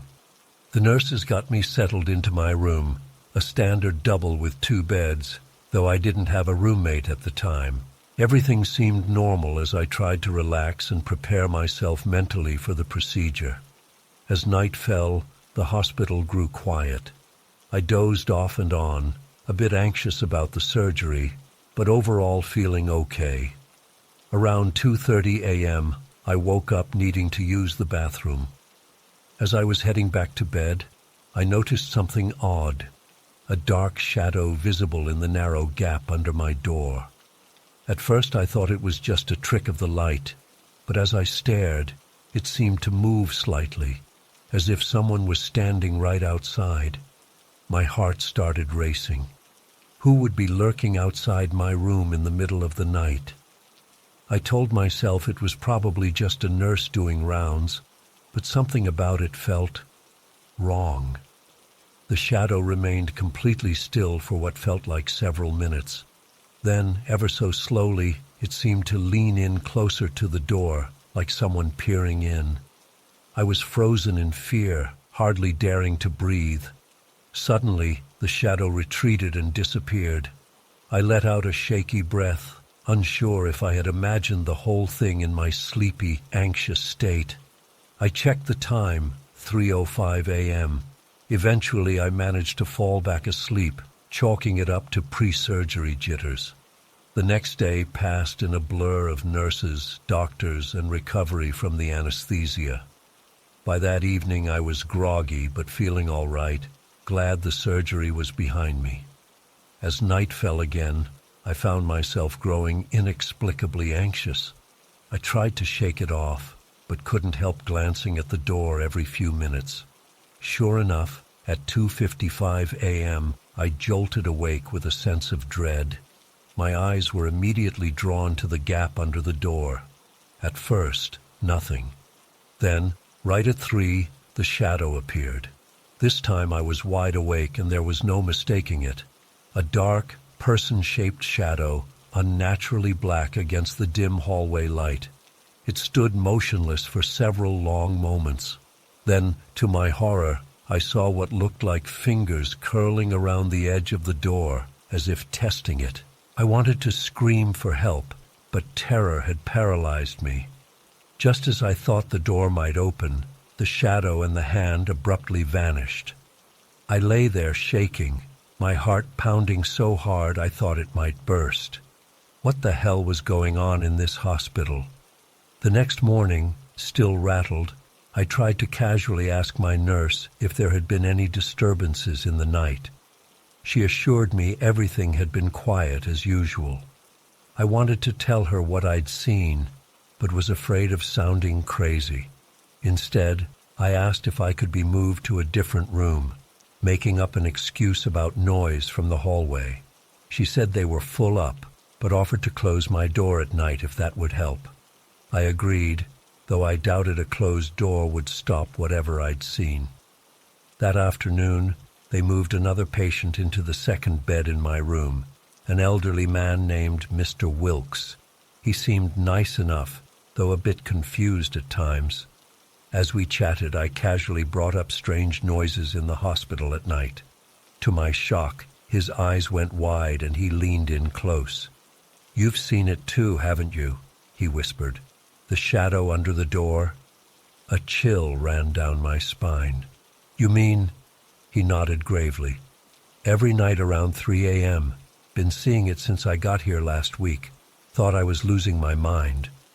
I felt a mix of relief and dread. I wasn't imagining things, but that meant something truly sinister was happening here. Mr. Wilkes and I talked in low voices, sharing our experiences. He was convinced it was some kind of evil presence stalking the halls at night. I wanted to dismiss that as the ramblings of a confused old man, but after what I'd seen, I wasn't so sure. As night approached, my anxiety skyrocketed. Mr. Wilkes seemed on edge too. We both pretended to sleep, but I could tell we were both watching the door. At 2:59, I heard Mr. Wilkes's breathing quicken. Then, right on cue, the shadow appeared. It was definitely person-shaped, but somehow darker and more solid than a normal shadow. It stood perfectly still for a long moment. Then, to my horror, it began to move, not towards my side of the room, but towards Mr. Wilkes's bed. I wanted to cry out, to warn him, but I was paralyzed with fear. I watched, helpless, as the shadow slid silently across the floor. It paused at the foot of his bed. I could hear Mr. Wilkes whimpering softly. Then, in a movement almost too quick to follow, the shadow surged up and over his bed. I squeezed my eyes shut, too terrified to look. I heard a choked gasp from Mr. Wilkes, then silence.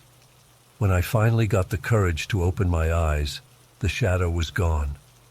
Mr. Wilkes lay motionless in his bed. I called out to him in a shaky voice, but got no response. My trembling hand found the nurse call button, and I pressed it repeatedly. The staff rushed in and quickly determined that Mr. Wilkes had passed away, apparently from natural causes. As they worked, I sat huddled in my bed, unable to speak. I wanted to tell them what I'd seen, but who would believe me? They'd think I was drugged or delirious. I didn't sleep at all that night. The next day, I begged to be discharged early, claiming I felt fine and would recover better at home. The doctors were reluctant, but eventually agreed. As I was gathering my things to leave, I overheard two nurses talking quietly in the hallway. One mentioned that it was odd. There had been an unusually high number of unexpected deaths on this floor lately, all happening in the middle of the night. A chill ran through me as I hurried out of that hospital as fast as I could. It's been months now, and I still have nightmares about that shadow. I've tried to convince myself it was all in my head, stress and medication playing tricks on me. But deep down, I know what I saw. Something evil stalks the halls of that hospital in the dead of night, choosing its victims. And I was lucky to escape. I don't know if anyone will believe this story. Hell, I'm not sure I would believe it if I hadn't lived it. But I had to share it, to warn others. If you find yourself in a hospital late at night and see a shadow under your door, whatever you do, don't let it in.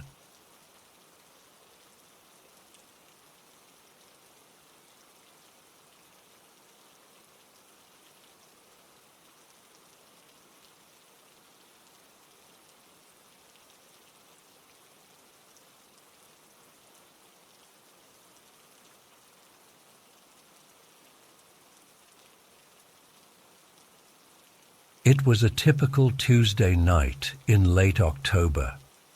The hospital corridors were eerily quiet, save for the occasional beeping of monitors and the squeak of my shoes on the linoleum floor.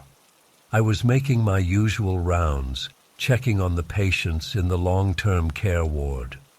Most of them were elderly folks or coma patients requiring round-the-clock care. As I approached room 237, I glanced at my watch, 2:17 a.m. I pushed open the door, clipboard in hand, ready to check on Mr. Connors. He had been in a coma for nearly 6 months following a severe stroke. His vitals were always stable, but there had been no signs of improvement or deterioration, just the steady rhythm of machines keeping him alive. I entered the dimly lit room, the soft glow of monitors casting shadows on the walls.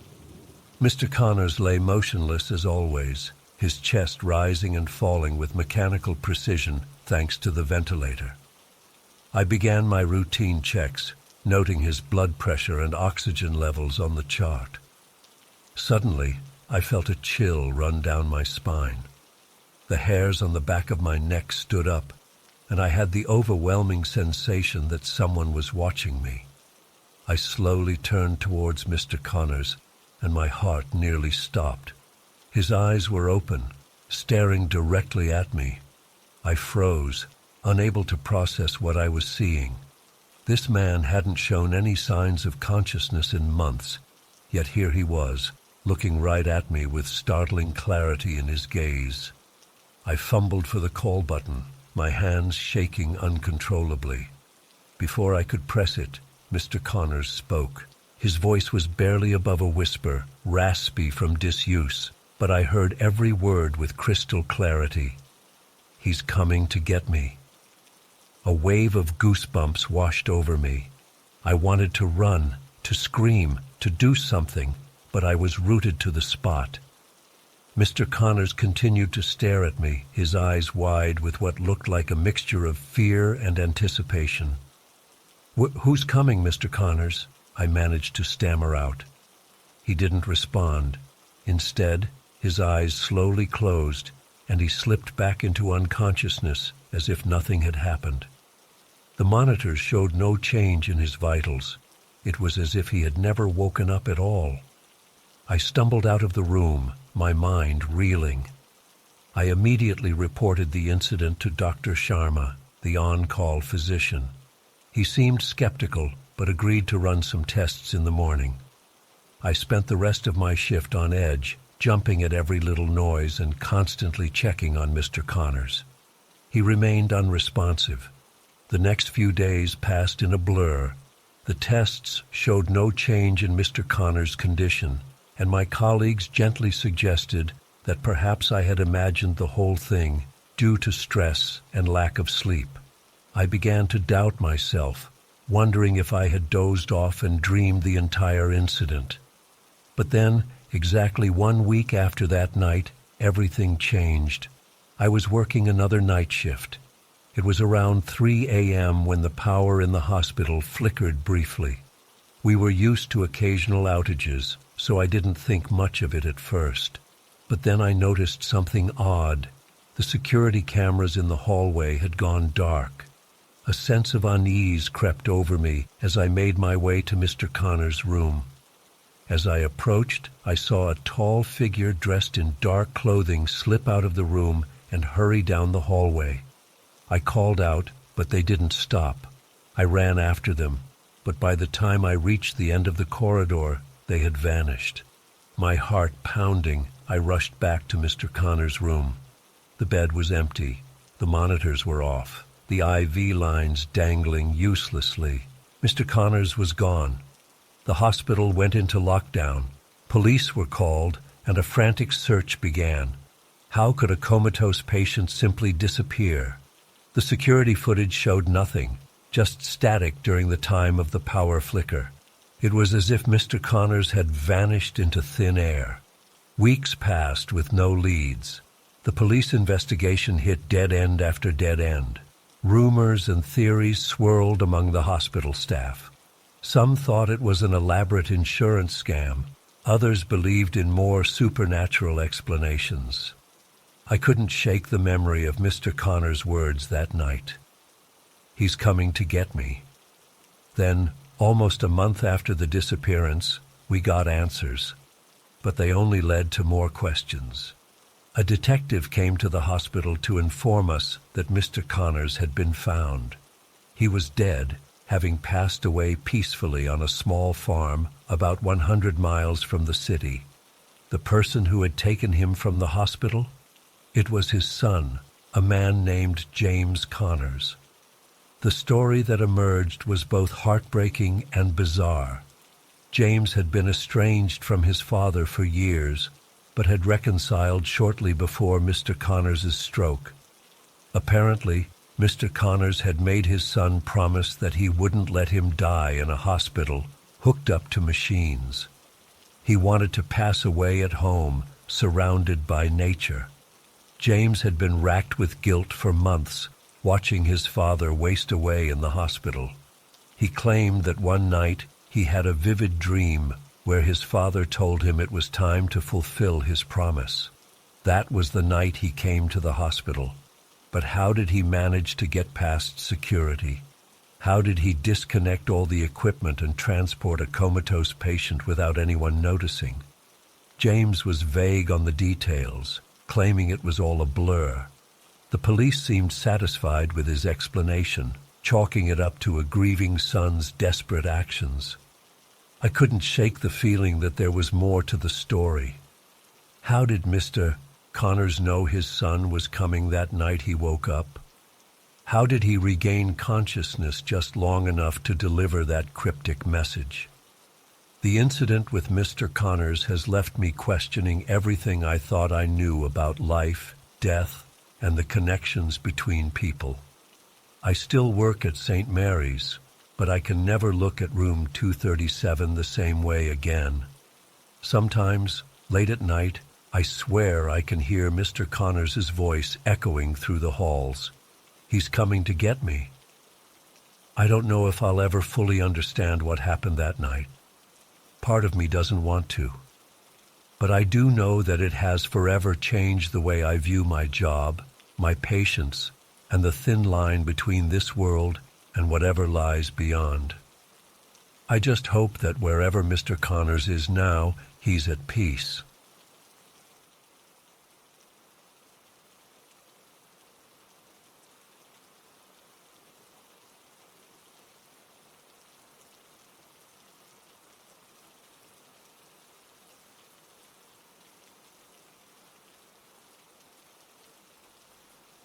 My name's Derek, and I've been working as a night security guard at Mercy General Hospital for about 3 years now. It's usually a pretty quiet gig, mostly just doing rounds, checking doors, and occasionally escorting drunk people out of the ER. Nothing too exciting, but all that changed a few months back. It was a Tuesday night in late October. I remember because there was a chill in the air, and the trees outside were shedding their leaves. I clocked in for my usual 11 p.m. to 7 a.m. shift, got my coffee from the break room, and settled in for another uneventful night. The first few hours went by normally. I did my rounds, checked all the exits, watched some mindless TV in the security office. Around 2 a.m., I decided to do another walkthrough of the building. That's when things started to get weird. I was down in the basement level, near the morgue and storage areas. It's always creepy down there at night. Dim fluorescent lighting, long empty hallways, that antiseptic hospital smell. But this time felt different. As soon as I stepped off the elevator, the air felt heavier somehow, colder. I pulled my jacket tighter and tried to shake off the feeling of unease. I was walking past the morgue when I heard it, a whisper, so faint I almost missed it. "Derek!" I froze in my tracks, heart pounding. It had to be my imagination, right? I was alone down here. I shook my head and kept walking, picking up my pace a bit. A few steps later, I heard it again. "Derek!"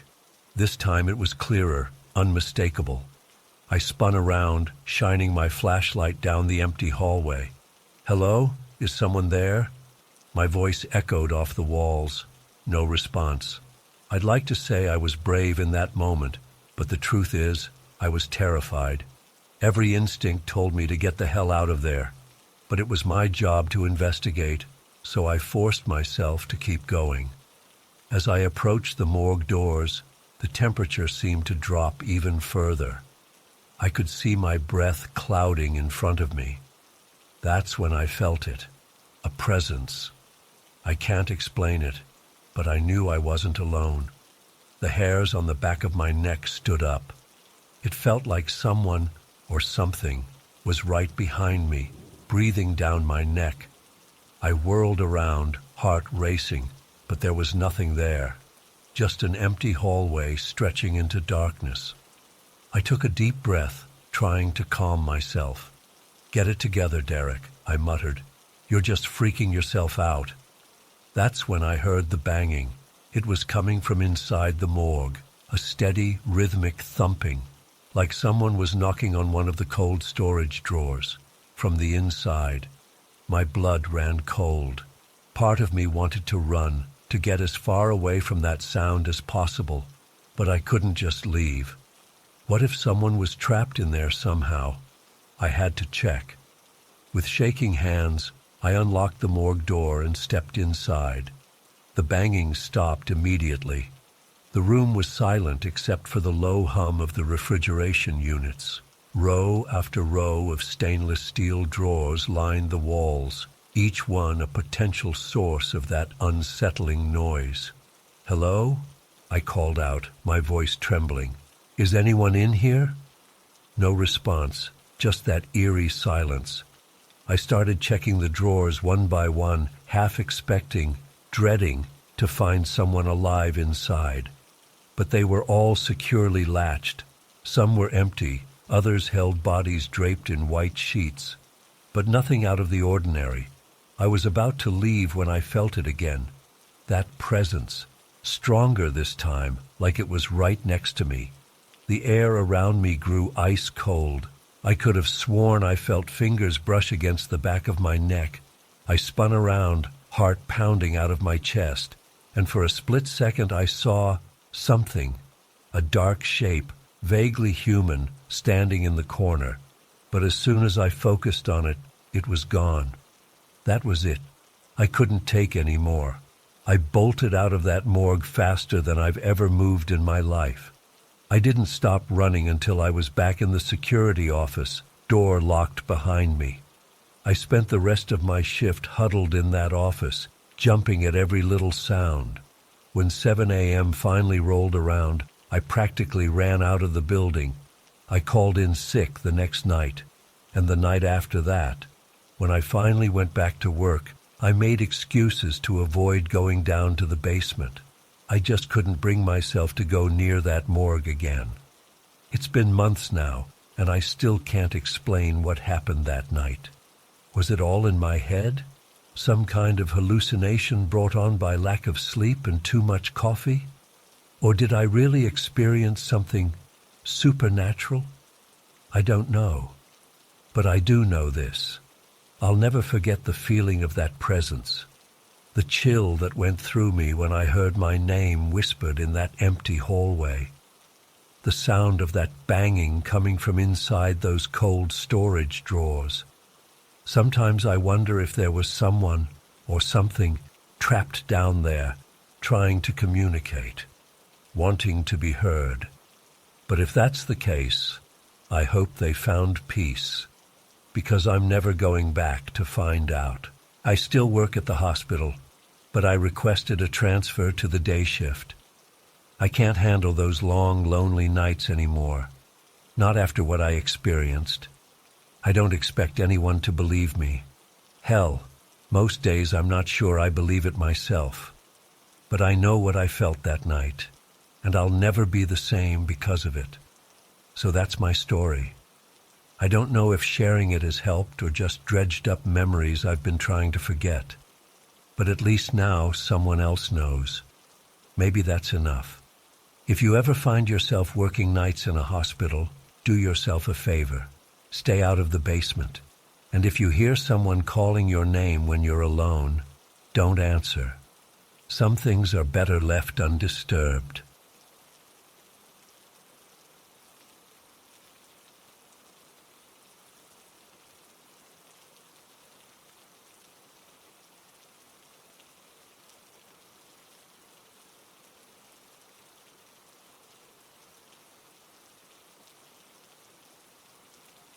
Was my first night on the job as a night shift caregiver.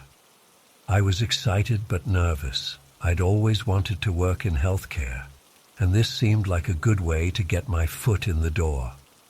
The nursing home was an old Victorian mansion that had been converted decades ago. As I walked up the creaky steps that first evening, I remember thinking it looked more like a haunted house than a care facility. The night supervisor gave me a quick tour and rundown of my duties. Nothing too complicated, just hourly rounds to check on the residents, help anyone who needed to use the bathroom, that sort of thing. "You'll do fine," she assured me. "Just holler if you need anything." And with that, she was gone, leaving me alone in the dimly lit hallways. The first few hours were uneventful. Most of the residents were sound asleep. I made my rounds quietly, peeking in rooms to make sure everyone was breathing okay. Around 2 a.m., I was walking past room 217 when I heard a faint voice calling out, "Hello? Is someone there?" I paused, then slowly opened the door. An elderly woman was sitting up in bed, peering anxiously into the darkened corner of the room. "Everything all right, ma'am?" I asked softly. She turned to look at me, her eyes wide. "Oh, thank goodness, there you are. I was worried no one would hear me. Would you be a dear and turn on the light? I need to see if he's still there." Confused, I flicked on the bedside lamp. "If who's still there?" "My Harold," she replied matter-of-factly. "He was just standing in that corner watching me, but I think he might have left when you came in." A chill ran down my spine. I glanced at the resident info sheet by the door.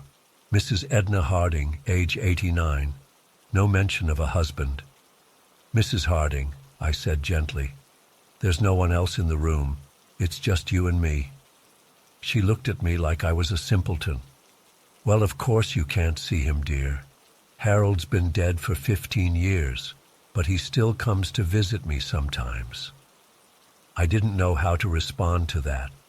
Part of me wanted to humor her, but another part was deeply unsettled. I helped her get comfortable again, then quickly left the room, my heart pounding. The rest of the night passed without incident, but I couldn't stop thinking about Mrs. Harding and her ghostly visitor. I told myself she was just confused or had been dreaming, but something about the certainty in her voice stuck with me. The next night, I was a little on edge as I started my shift. I kept expecting to see shadows moving out of the corner of my eye. Around midnight, I heard Mrs. Harding's voice again as I passed her room. "Harold? Harold, is that you?" I hesitated, then went in.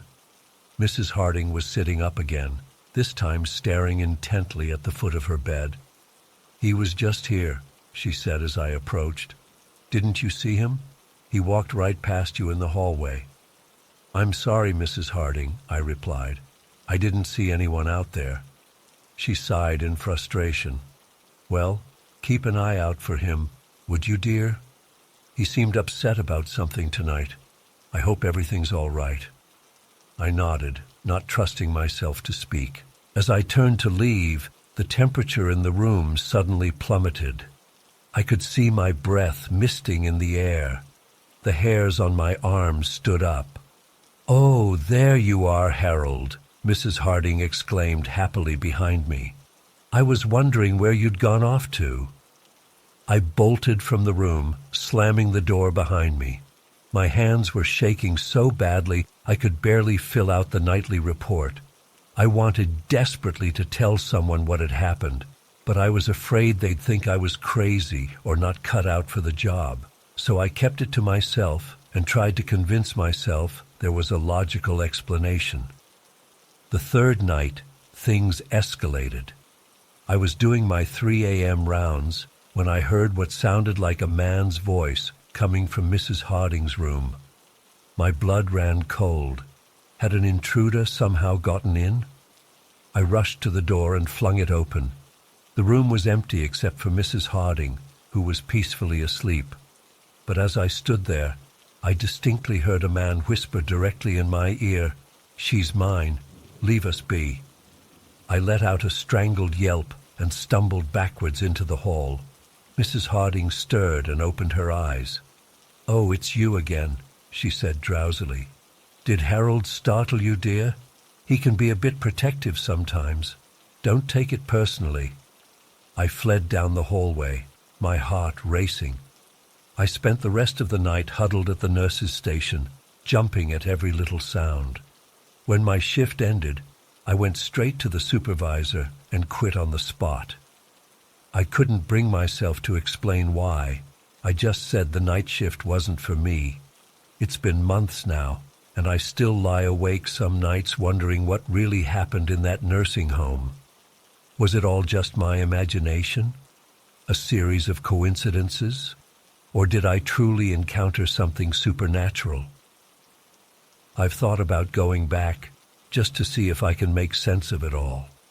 But every time I consider it, I remember that chilling whisper in my ear. Whatever was in that room with Mrs. Harding, it made it clear I wasn't welcome, and that's one warning I intend to heed. I don't know if I'll ever be able to explain what I experienced. All I know is that those 3 nights fundamentally changed how I view the world. There are things out there beyond our understanding, hovering just at the edges of our perception. And sometimes, in places like that old nursing home, the veil between worlds grows thin enough for them to reach through. I hope Mrs. Harding is doing all right, wherever she is now. And I hope that if Harold is real, he's still watching over her. But I won't be going back to check. Some mysteries are better left unsolved.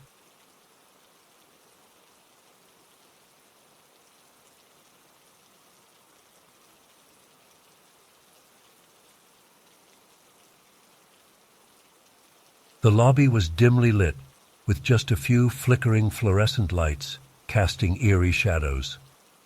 As I signed in at the security desk, the guard barely looked up from his phone.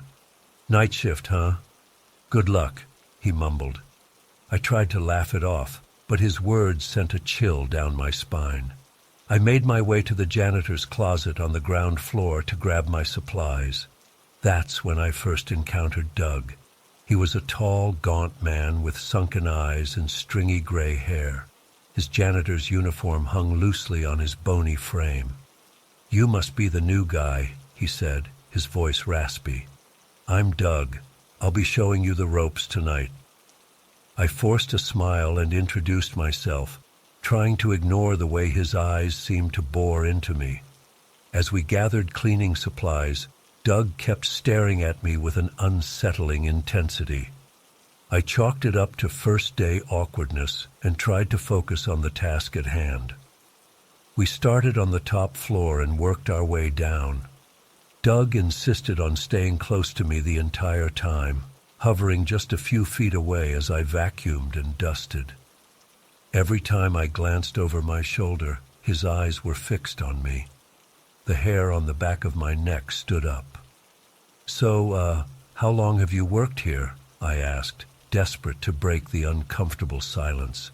"Longer than you can imagine," Doug replied cryptically. He didn't elaborate further. As the night wore on, Doug's behavior grew increasingly bizarre. He muttered to himself constantly, words I couldn't quite make out. Sometimes he would abruptly stop what he was doing and just stare at the walls, as if listening for something. I tried to ignore it and focus on my work, but I couldn't shake the feeling that something was very wrong.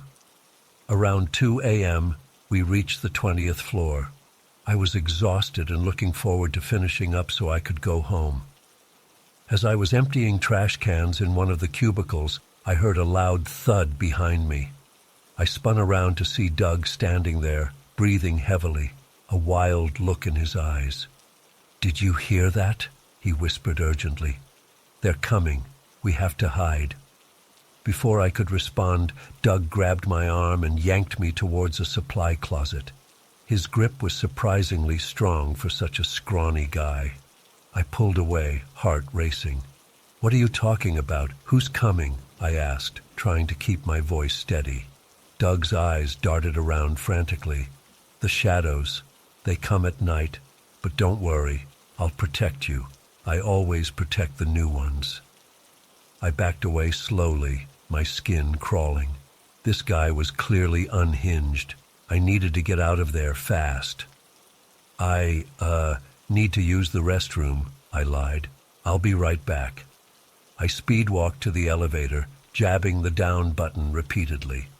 After what felt like an eternity, the doors finally opened. I practically dove inside, mashing the lobby button.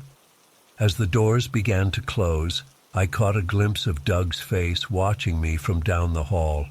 The doors shut, and I let out a shaky breath. My relief was short-lived. The elevator had only descended a few floors when it ground to a sudden halt. The lights flickered, then went out completely. I was plunged into darkness. Panic set in as I fumbled for my phone, hands trembling. The screen illuminated the tiny space as I dialed 911. No signal. Of course. I pried open the service panel, desperately searching for some kind of emergency intercom or alarm. Nothing. The elevator was old. No fancy safety features here. I was trapped. Just as despair began to overtake me, I heard something that made my blood run cold. Footsteps, echoing in the elevator shaft above me, and a familiar raspy voice. "Where are you hiding, little one? Don't worry, Doug will find you. Doug always finds the new ones." My heart pounded so hard I thought it might burst from my chest. This couldn't be happening. How did he get into the elevator shaft? What the hell did he want with me?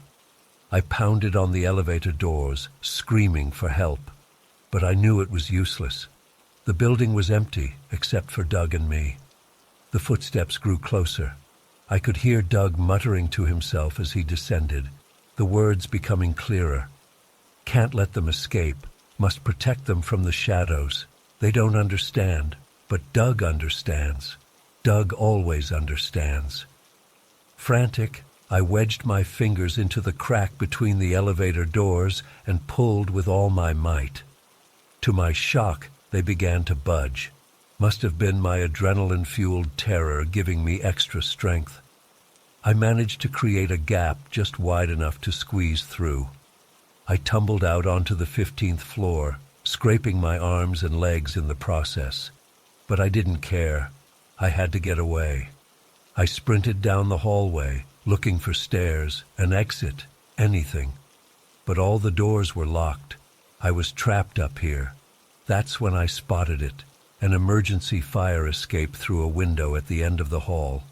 I didn't hesitate. I grabbed a potted plant and hurled it through the glass. The window shattered, and I climbed out onto the metal grating of the fire escape. The cool night air hit me like a slap to the face. I was 15 stories up, the city sprawling below me. Under normal circumstances, my fear of heights would have paralyzed me. But with Doug's manic mutterings echoing from inside, my survival instinct took over. I flew down those rickety metal stairs faster than I thought possible, the grating clanging loudly with each step. About halfway down, I heard the window above me smash. Doug had found me. "Come back!" he shouted, his voice filled with desperation. "I'm trying to save you!" I didn't look back. I just ran. My lungs burned, my legs ached, but I kept going. Finally, mercifully, I reached the ground. I sprinted across the parking lot and didn't stop until I was several blocks away. When I finally slowed down, gasping for air, I realized I was still clutching my phone. With shaking hands, I called the police. They arrived quickly and took my statement. They searched the building but found no sign of Doug. In the days that followed, I learned that Doug had been fired for erratic behavior. Apparently, there had been complaints from other employees about him acting strangely and making people uncomfortable. But no one had realized just how dangerous he really was. I quit that job immediately, of course. I still have nightmares about Doug's sunken eyes and manic ramblings. Sometimes I wake up in a cold sweat, convinced I can hear footsteps outside my bedroom door and a raspy voice whispering, "Doug always finds the new ones." I don't know what would have happened if I hadn't escaped that night. I don't want to know. All I know is that I'll never work another night shift again, and I'll always take the stairs.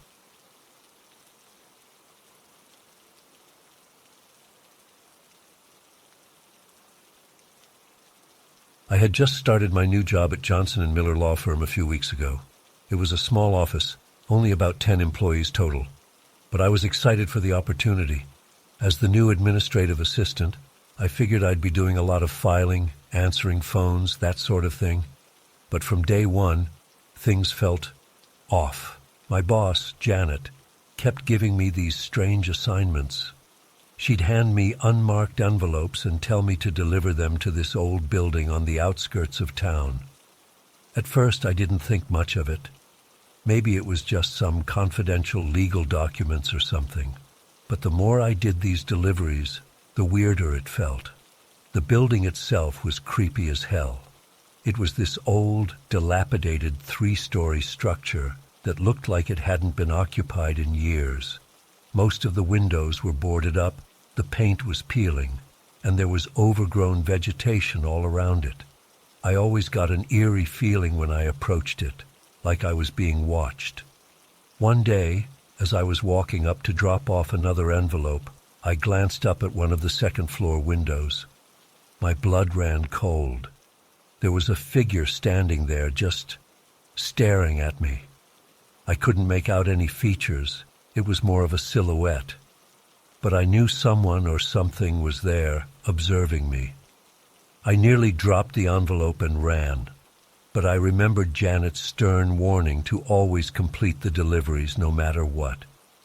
So with shaking hands, I shoved the envelope through the mail slot and hurried back to my car.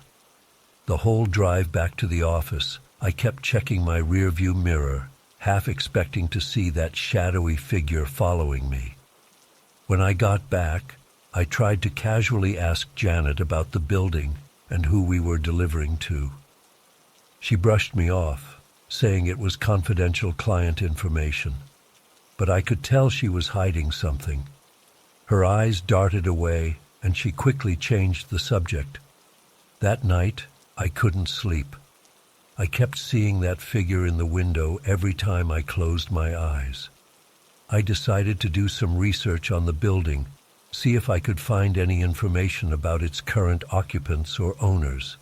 What I discovered chilled me to the bone. According to city records, that building had been abandoned for over a decade. There was a massive fire there 12 years ago that gutted most of the interior. It had been deemed structurally unsafe and left to rot ever since. So who the hell was I delivering these envelopes to? And who was that watching me from the window? The next day at work, I was on edge. I kept going over everything in my mind, trying to make sense of it. When Janet handed me another envelope for delivery, I hesitated. She must have sensed my unease because she gave me a hard stare and said, "Is there a problem, Tiana?" I mumbled something about not feeling well and took the envelope. As I drove to the abandoned building once again, my hands were sweating on the steering wheel. I kept telling myself I was being ridiculous, that there had to be a logical explanation. Maybe squatters were living there, or maybe I had just imagined the figure in the window. But as I walked up to the building this time, I knew something was different. The air felt heavy, oppressive. I could hear a faint whispering sound coming from inside, like multiple voices having hushed conversations. I froze in place, the envelope clutched tightly to my chest. Suddenly, the front door creaked open a few inches. I let out a small yelp of surprise. Heart pounding, I quickly shoved the envelope through the gap and turned to run. But before I could take more than a few steps, I heard a raspy voice call out, "Tiana!" I sprinted to my car and peeled out of there as fast as I could. Tears were streaming down my face as I sped back towards the office. How did they know my name? What the hell was going on? When I got back, I marched straight into Janet's office, determined to get answers. But before I could say anything, she held up her hand to silence me. "I think it's time we had a little chat," she said ominously. For the next hour, Janet grilled me about what I had seen and heard at the building, but she wouldn't give me any real answers in return. She just kept emphasizing how important discretion was and how I needed to keep doing my job without asking questions. I left her office feeling even more confused and frightened than before. That night, I tossed and turned, unable to shake the feeling that I was in way over my head. Around 2 a.m., I heard a soft thud downstairs. Figuring it was just my cat knocking something over, I groggily got up to check. But when I opened my bedroom door, I saw an envelope on the floor. My heart nearly stopped. It was identical to the ones I had been delivering. With trembling hands, I opened it and read the note inside. "Stop asking questions. For your own safety, forget everything you've seen. This is your only warning." I didn't sleep a wink the rest of the night. The next morning, I called in sick to work. I spent the day pacing around my apartment, jumping at every little sound. By that evening, I had made up my mind. I couldn't keep doing this. Whatever was going on, I wanted no part of it. I typed up my resignation letter and sent it to Janet. Within minutes, she called me. "Are you sure about this, Tiana?" she asked, her voice oddly calm. "You don't want to do anything rash." The implied threat in her tone made my skin crawl. "I'm sure," I said firmly. "I quit." There was a long pause before Janet spoke again. "Very well. But remember, Tiana, discretion is paramount, for everyone's sake." I hung up without responding. Part of me wanted to go to the police, tell them everything, but I had no real evidence of anything illegal going on, and honestly, I was terrified of what might happen if I talked. So I packed up and left town that very night. I moved in with my sister a few states away and tried to put the whole thing behind me, but even now, months later, I still have nightmares about that figure in the window. I'll probably never know the full truth about what was really going on at that law firm or in that abandoned building, and maybe that's for the best. Some mysteries are better left unsolved.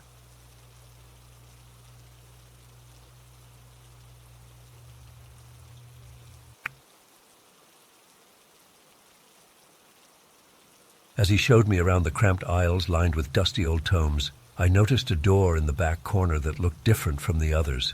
It was made of dark, heavy wood and had an ornate brass doorknob. Most strikingly, it had a large padlock keeping it firmly shut.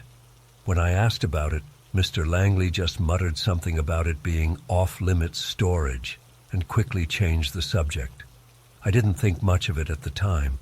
The rest of the morning was spent learning the register system and shelving new arrivals. Around lunchtime, Mr. Langley said he had some errands to run and left me to watch the store. I felt a bit nervous being alone on my first day, but figured I could handle it. For the first hour or so, everything was quiet and uneventful. I helped the occasional customer find a book and did some light cleaning.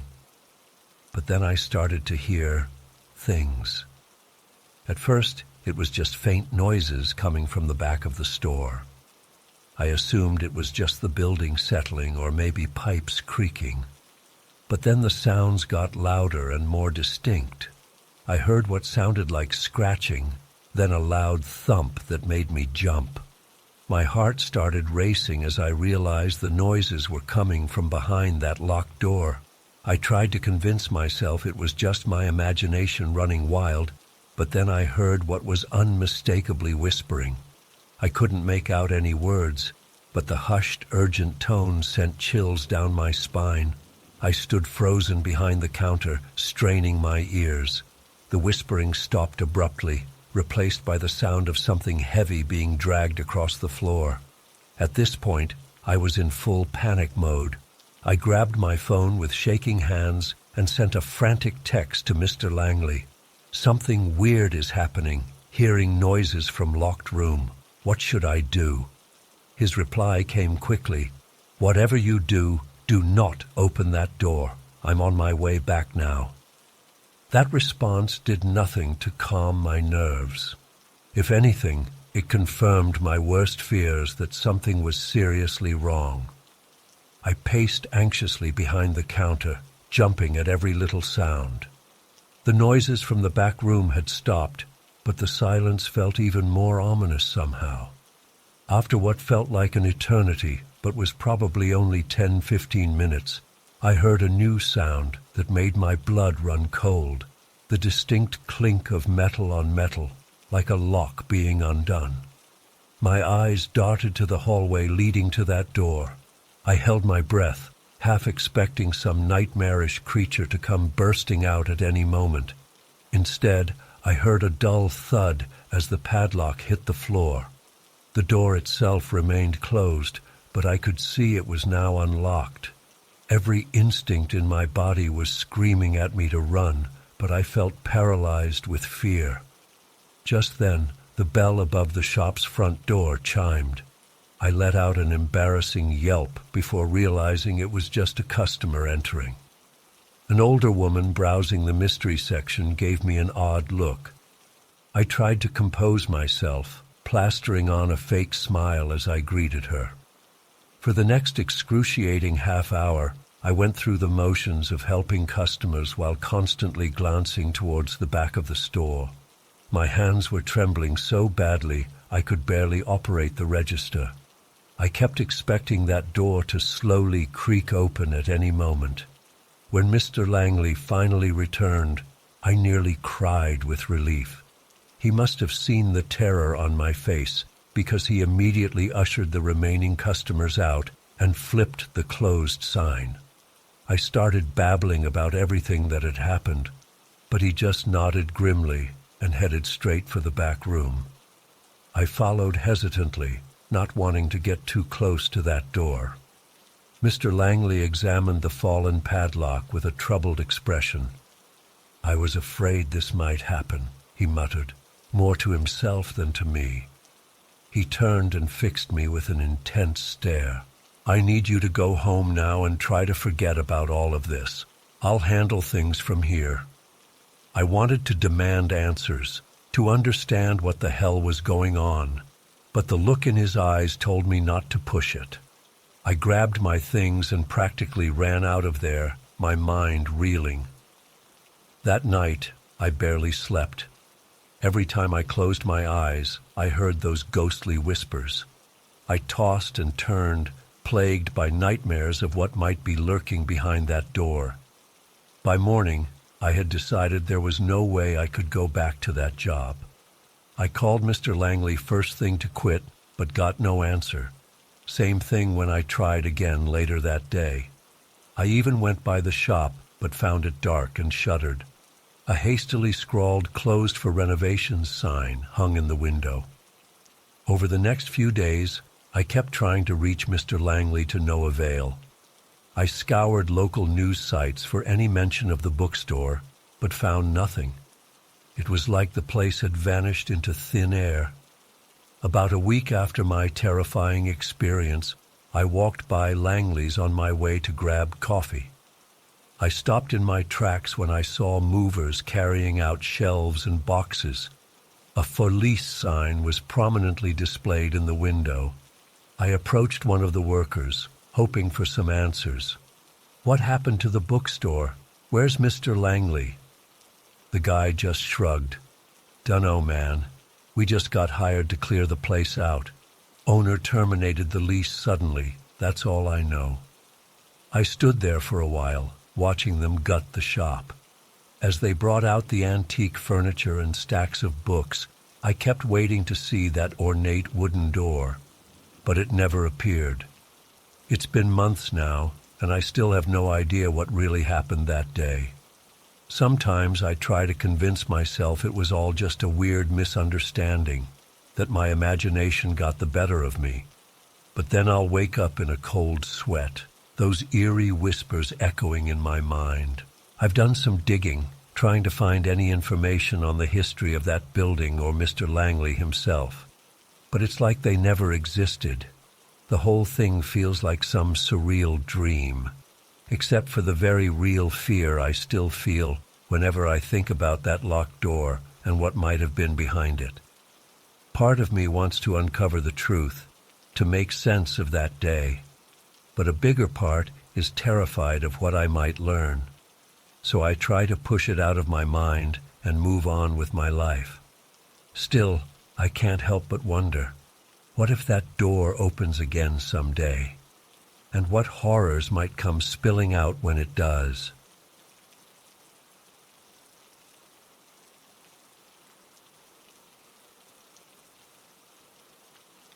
It was supposed to be a routine solo hunting trip, something I've done countless times before.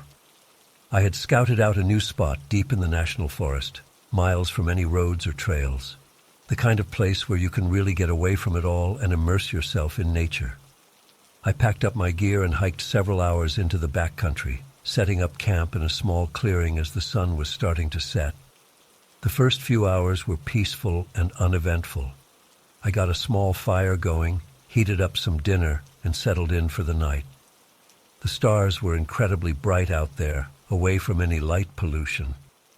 I remember thinking how perfect and serene it all was as I drifted off to sleep in my tent. I'm not sure what time it was when I first woke up, but it was pitch black outside. At first, I thought it was just the usual nighttime forest sounds that had disturbed me, an owl hooting or branches creaking in the wind. But as I lay there listening, I realized there was something else. A faint sound, almost like singing, coming from somewhere in the darkness beyond my campsite. I held my breath and strained my ears, trying to make it out more clearly. It was definitely a voice, soft and melodic, but with an eerie quality that made the hair on the back of my neck stand up. The words were indistinct, almost like they were in another language. I told myself it had to be my imagination, or maybe just the wind playing tricks on me. But the longer I listened, the more certain I became that it was real. Grabbing my flashlight, I cautiously unzipped the tent and peeked outside. The fire had died down to glowing embers, casting flickering shadows across the clearing. I swept the beam of light around, half expecting to see someone standing at the edge of the trees, but there was nothing. Just darkness beyond the small circle of light. The singing seemed to be coming from multiple directions now, fading in and out. I took a few hesitant steps away from the tent, shining the light into the forest. "Hello?" I called out, my voice sounding small and scared in the vast darkness. "Is someone there?" There was no response, but the singing abruptly stopped. The silence that followed was even more unnerving. I stood frozen for several long moments, straining to hear anything. But there was nothing. No more singing, no sounds of movement in the underbrush, just the soft whisper of wind through the trees. I don't know how long I stood there, heart pounding, before I finally convinced myself to go back to the tent. I told myself I must have been half asleep and imagining things. Or maybe it was just some late-night hikers passing by in the distance. But deep down, I knew that didn't make sense. I was miles from any trails, and the voices had sounded so close. I lay in my sleeping bag for what felt like hours, unable to fall back asleep. Every snapping twig or rustle of leaves outside made me tense up. I kept expecting the singing to start again, but it never did. Eventually, sheer exhaustion must have taken over, and I drifted off into a fitful sleep. When I woke up the next morning, sunlight was streaming through the tent walls. For a few blissful moments, the events of the night before seemed like a bad dream. But as I became fully awake, the memories came flooding back, along with a renewed sense of unease.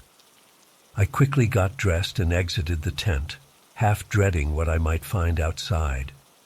At first glance, everything looked normal. My gear was untouched. the fire pit cold and empty. But as I scanned the clearing more closely, I noticed something that made my blood run cold. There were footprints in the dirt and leaves surrounding my campsite. Barefoot human footprints, forming a wide circle around the entire area. They hadn't been there the night before, I was certain of that. The tracks were fresh, the soil still slightly damp from the morning dew. With shaking hands, I knelt down to examine them more closely. They were smaller than my own feet, with long toes that had dug into the soft earth. And there were so many of them, overlapping and crisscrossing as if whoever made them had paced around and around my camp all night long. I followed the tracks, my sense of dread growing with each step. They formed a perfect circle, about 20 feet in diameter, with my tent at the center. But the strangest thing was that there were no tracks leading away from the circle. It was as if whoever had made them had simply appeared out of thin air, walked around my camp all night, and then vanished again. I don't mind admitting that at that point, I completely lost it. I threw my gear into my backpack as fast as I could, not even bothering to pack it properly. I just wanted to get the hell out of there. As I was rolling up my tent, I noticed more footprints right next to where I had been sleeping. So close that whoever made them must have been standing right over me as I slept. The hike back to my car was a blur. I practically ran the whole way, constantly looking over my shoulder and jumping at every sound. It wasn't until I was driving down the mountain that I finally started to calm down and process what had happened. I've been an outdoorsman all my life. I know the forests in this area like the back of my hand. But I've never experienced anything like that before. I can't explain the singing, or the footprints, or the feeling of being watched that I had all night. I've gone over it 1,000 times in my head, trying to come up with a rational explanation. But I can't. All I know is that I wasn't alone out there that night. I haven't been back to those woods since then, and honestly, I don't know if I'll ever go hunting alone again. The thought of spending another night in the wilderness fills me with a kind of primal terror that I can't shake. I keep telling myself that there has to be a logical explanation, but deep down, I'm not so sure. Sometimes at night, when the house is quiet and dark, I think I can hear that faint, eerie singing again. It's probably just my imagination playing tricks on me, but it's enough to keep me up for hours, staring at the shadows and wondering what really happened out there in the forest. I don't expect anyone to believe me. Hell, I'm not even sure I believe it myself most days. But I know what I experienced, and I know that something was out there with me that night, something that doesn't belong in our world, and the thought that it might still be out there, waiting in the darkness of the forest, is enough to make me never want to step foot in the woods again.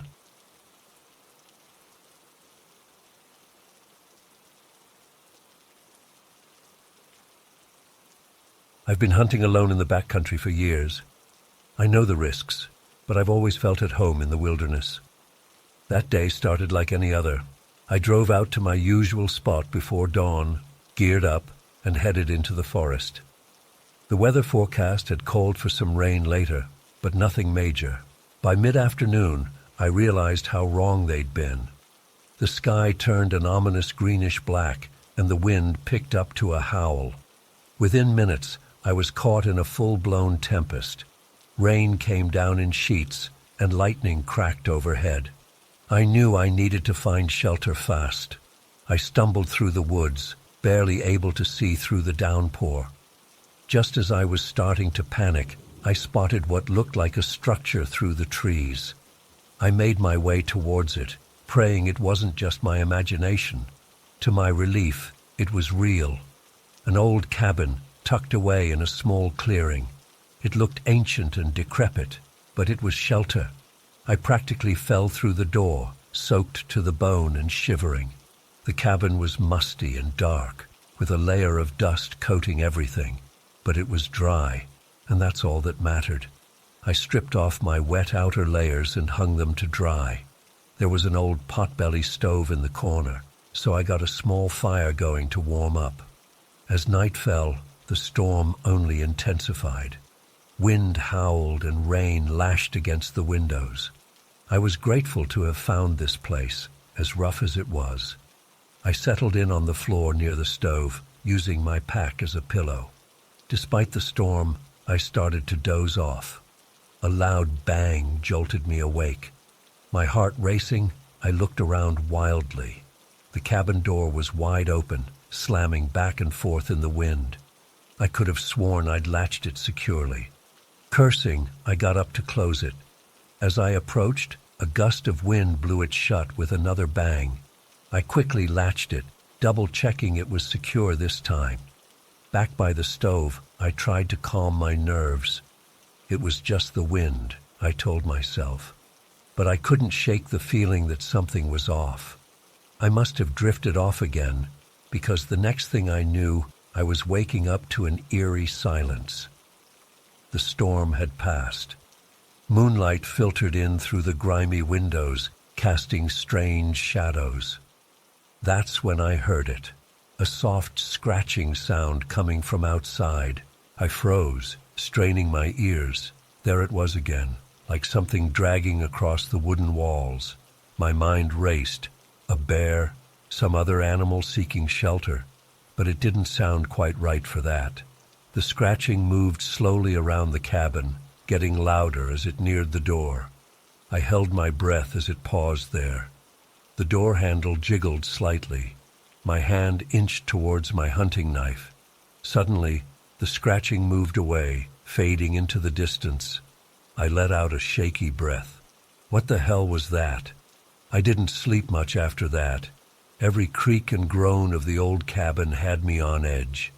As the sky began to lighten, I decided to get an early start back to my truck. I gathered my gear and opened the door, ready to make a quick exit. But what I saw stopped me in my tracks.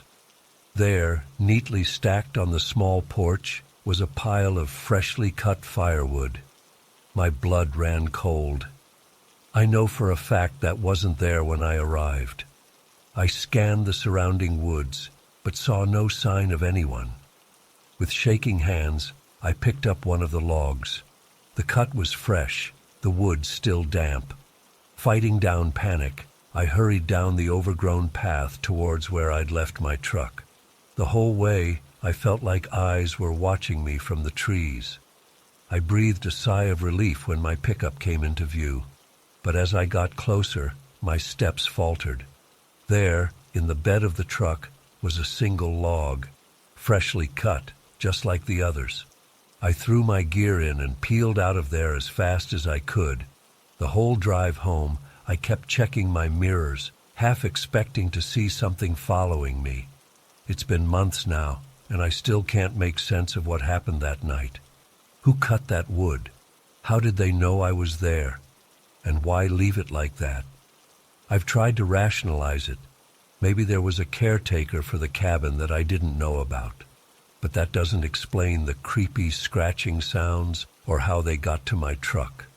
Part of me wants to go back to see if I can find any answers. But a bigger part is terrified of what I might discover. So I stay away and try to convince myself it was all just a bizarre coincidence. But late at night, when the wind howls outside my window, I'm right back in that cabin, and I swear I can hear that scratching sound, slowly circling, getting closer and closer. I don't know if I'll ever fully shake the feeling that something was out there that night, something that knew I was there and wanted me to know it was watching. The unknown is the scariest thing of all, and I'm left with nothing but questions. Was it some kind of spirit or creature? A deranged person living in the woods? Or am I reading too much into a series of strange coincidences? I've gone over it 1,000 times in my head, and I'm no closer to answers. All I know is that I'll never forget that night, or the chilling feeling of being watched by unseen eyes. It's changed how I see the wilderness. no longer just a place of beauty and solitude, but one that potentially hides dark mysteries. I still go hunting, but never alone anymore.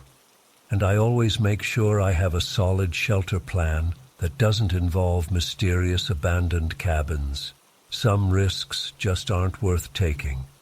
If you're ever out in those woods and come across an old cabin, my advice would be to keep on walking. You never know what or who might be waiting inside. Some mysteries are better left unsolved. I'm not sure why I'm sharing this now. Maybe writing it out will help me process it. Or maybe I'm hoping someone out there has had a similar experience and can shed some light on what happened. Either way, it feels good to finally tell someone. This has been weighing on me for months. Even if no one believes me, at least I've gotten it off my chest. So that's my story. Make of it what you will. But next time you're alone in the wilderness and get that prickly feeling on the back of your neck, like you're being watched, maybe trust your instincts. You never know what's out there in the shadows.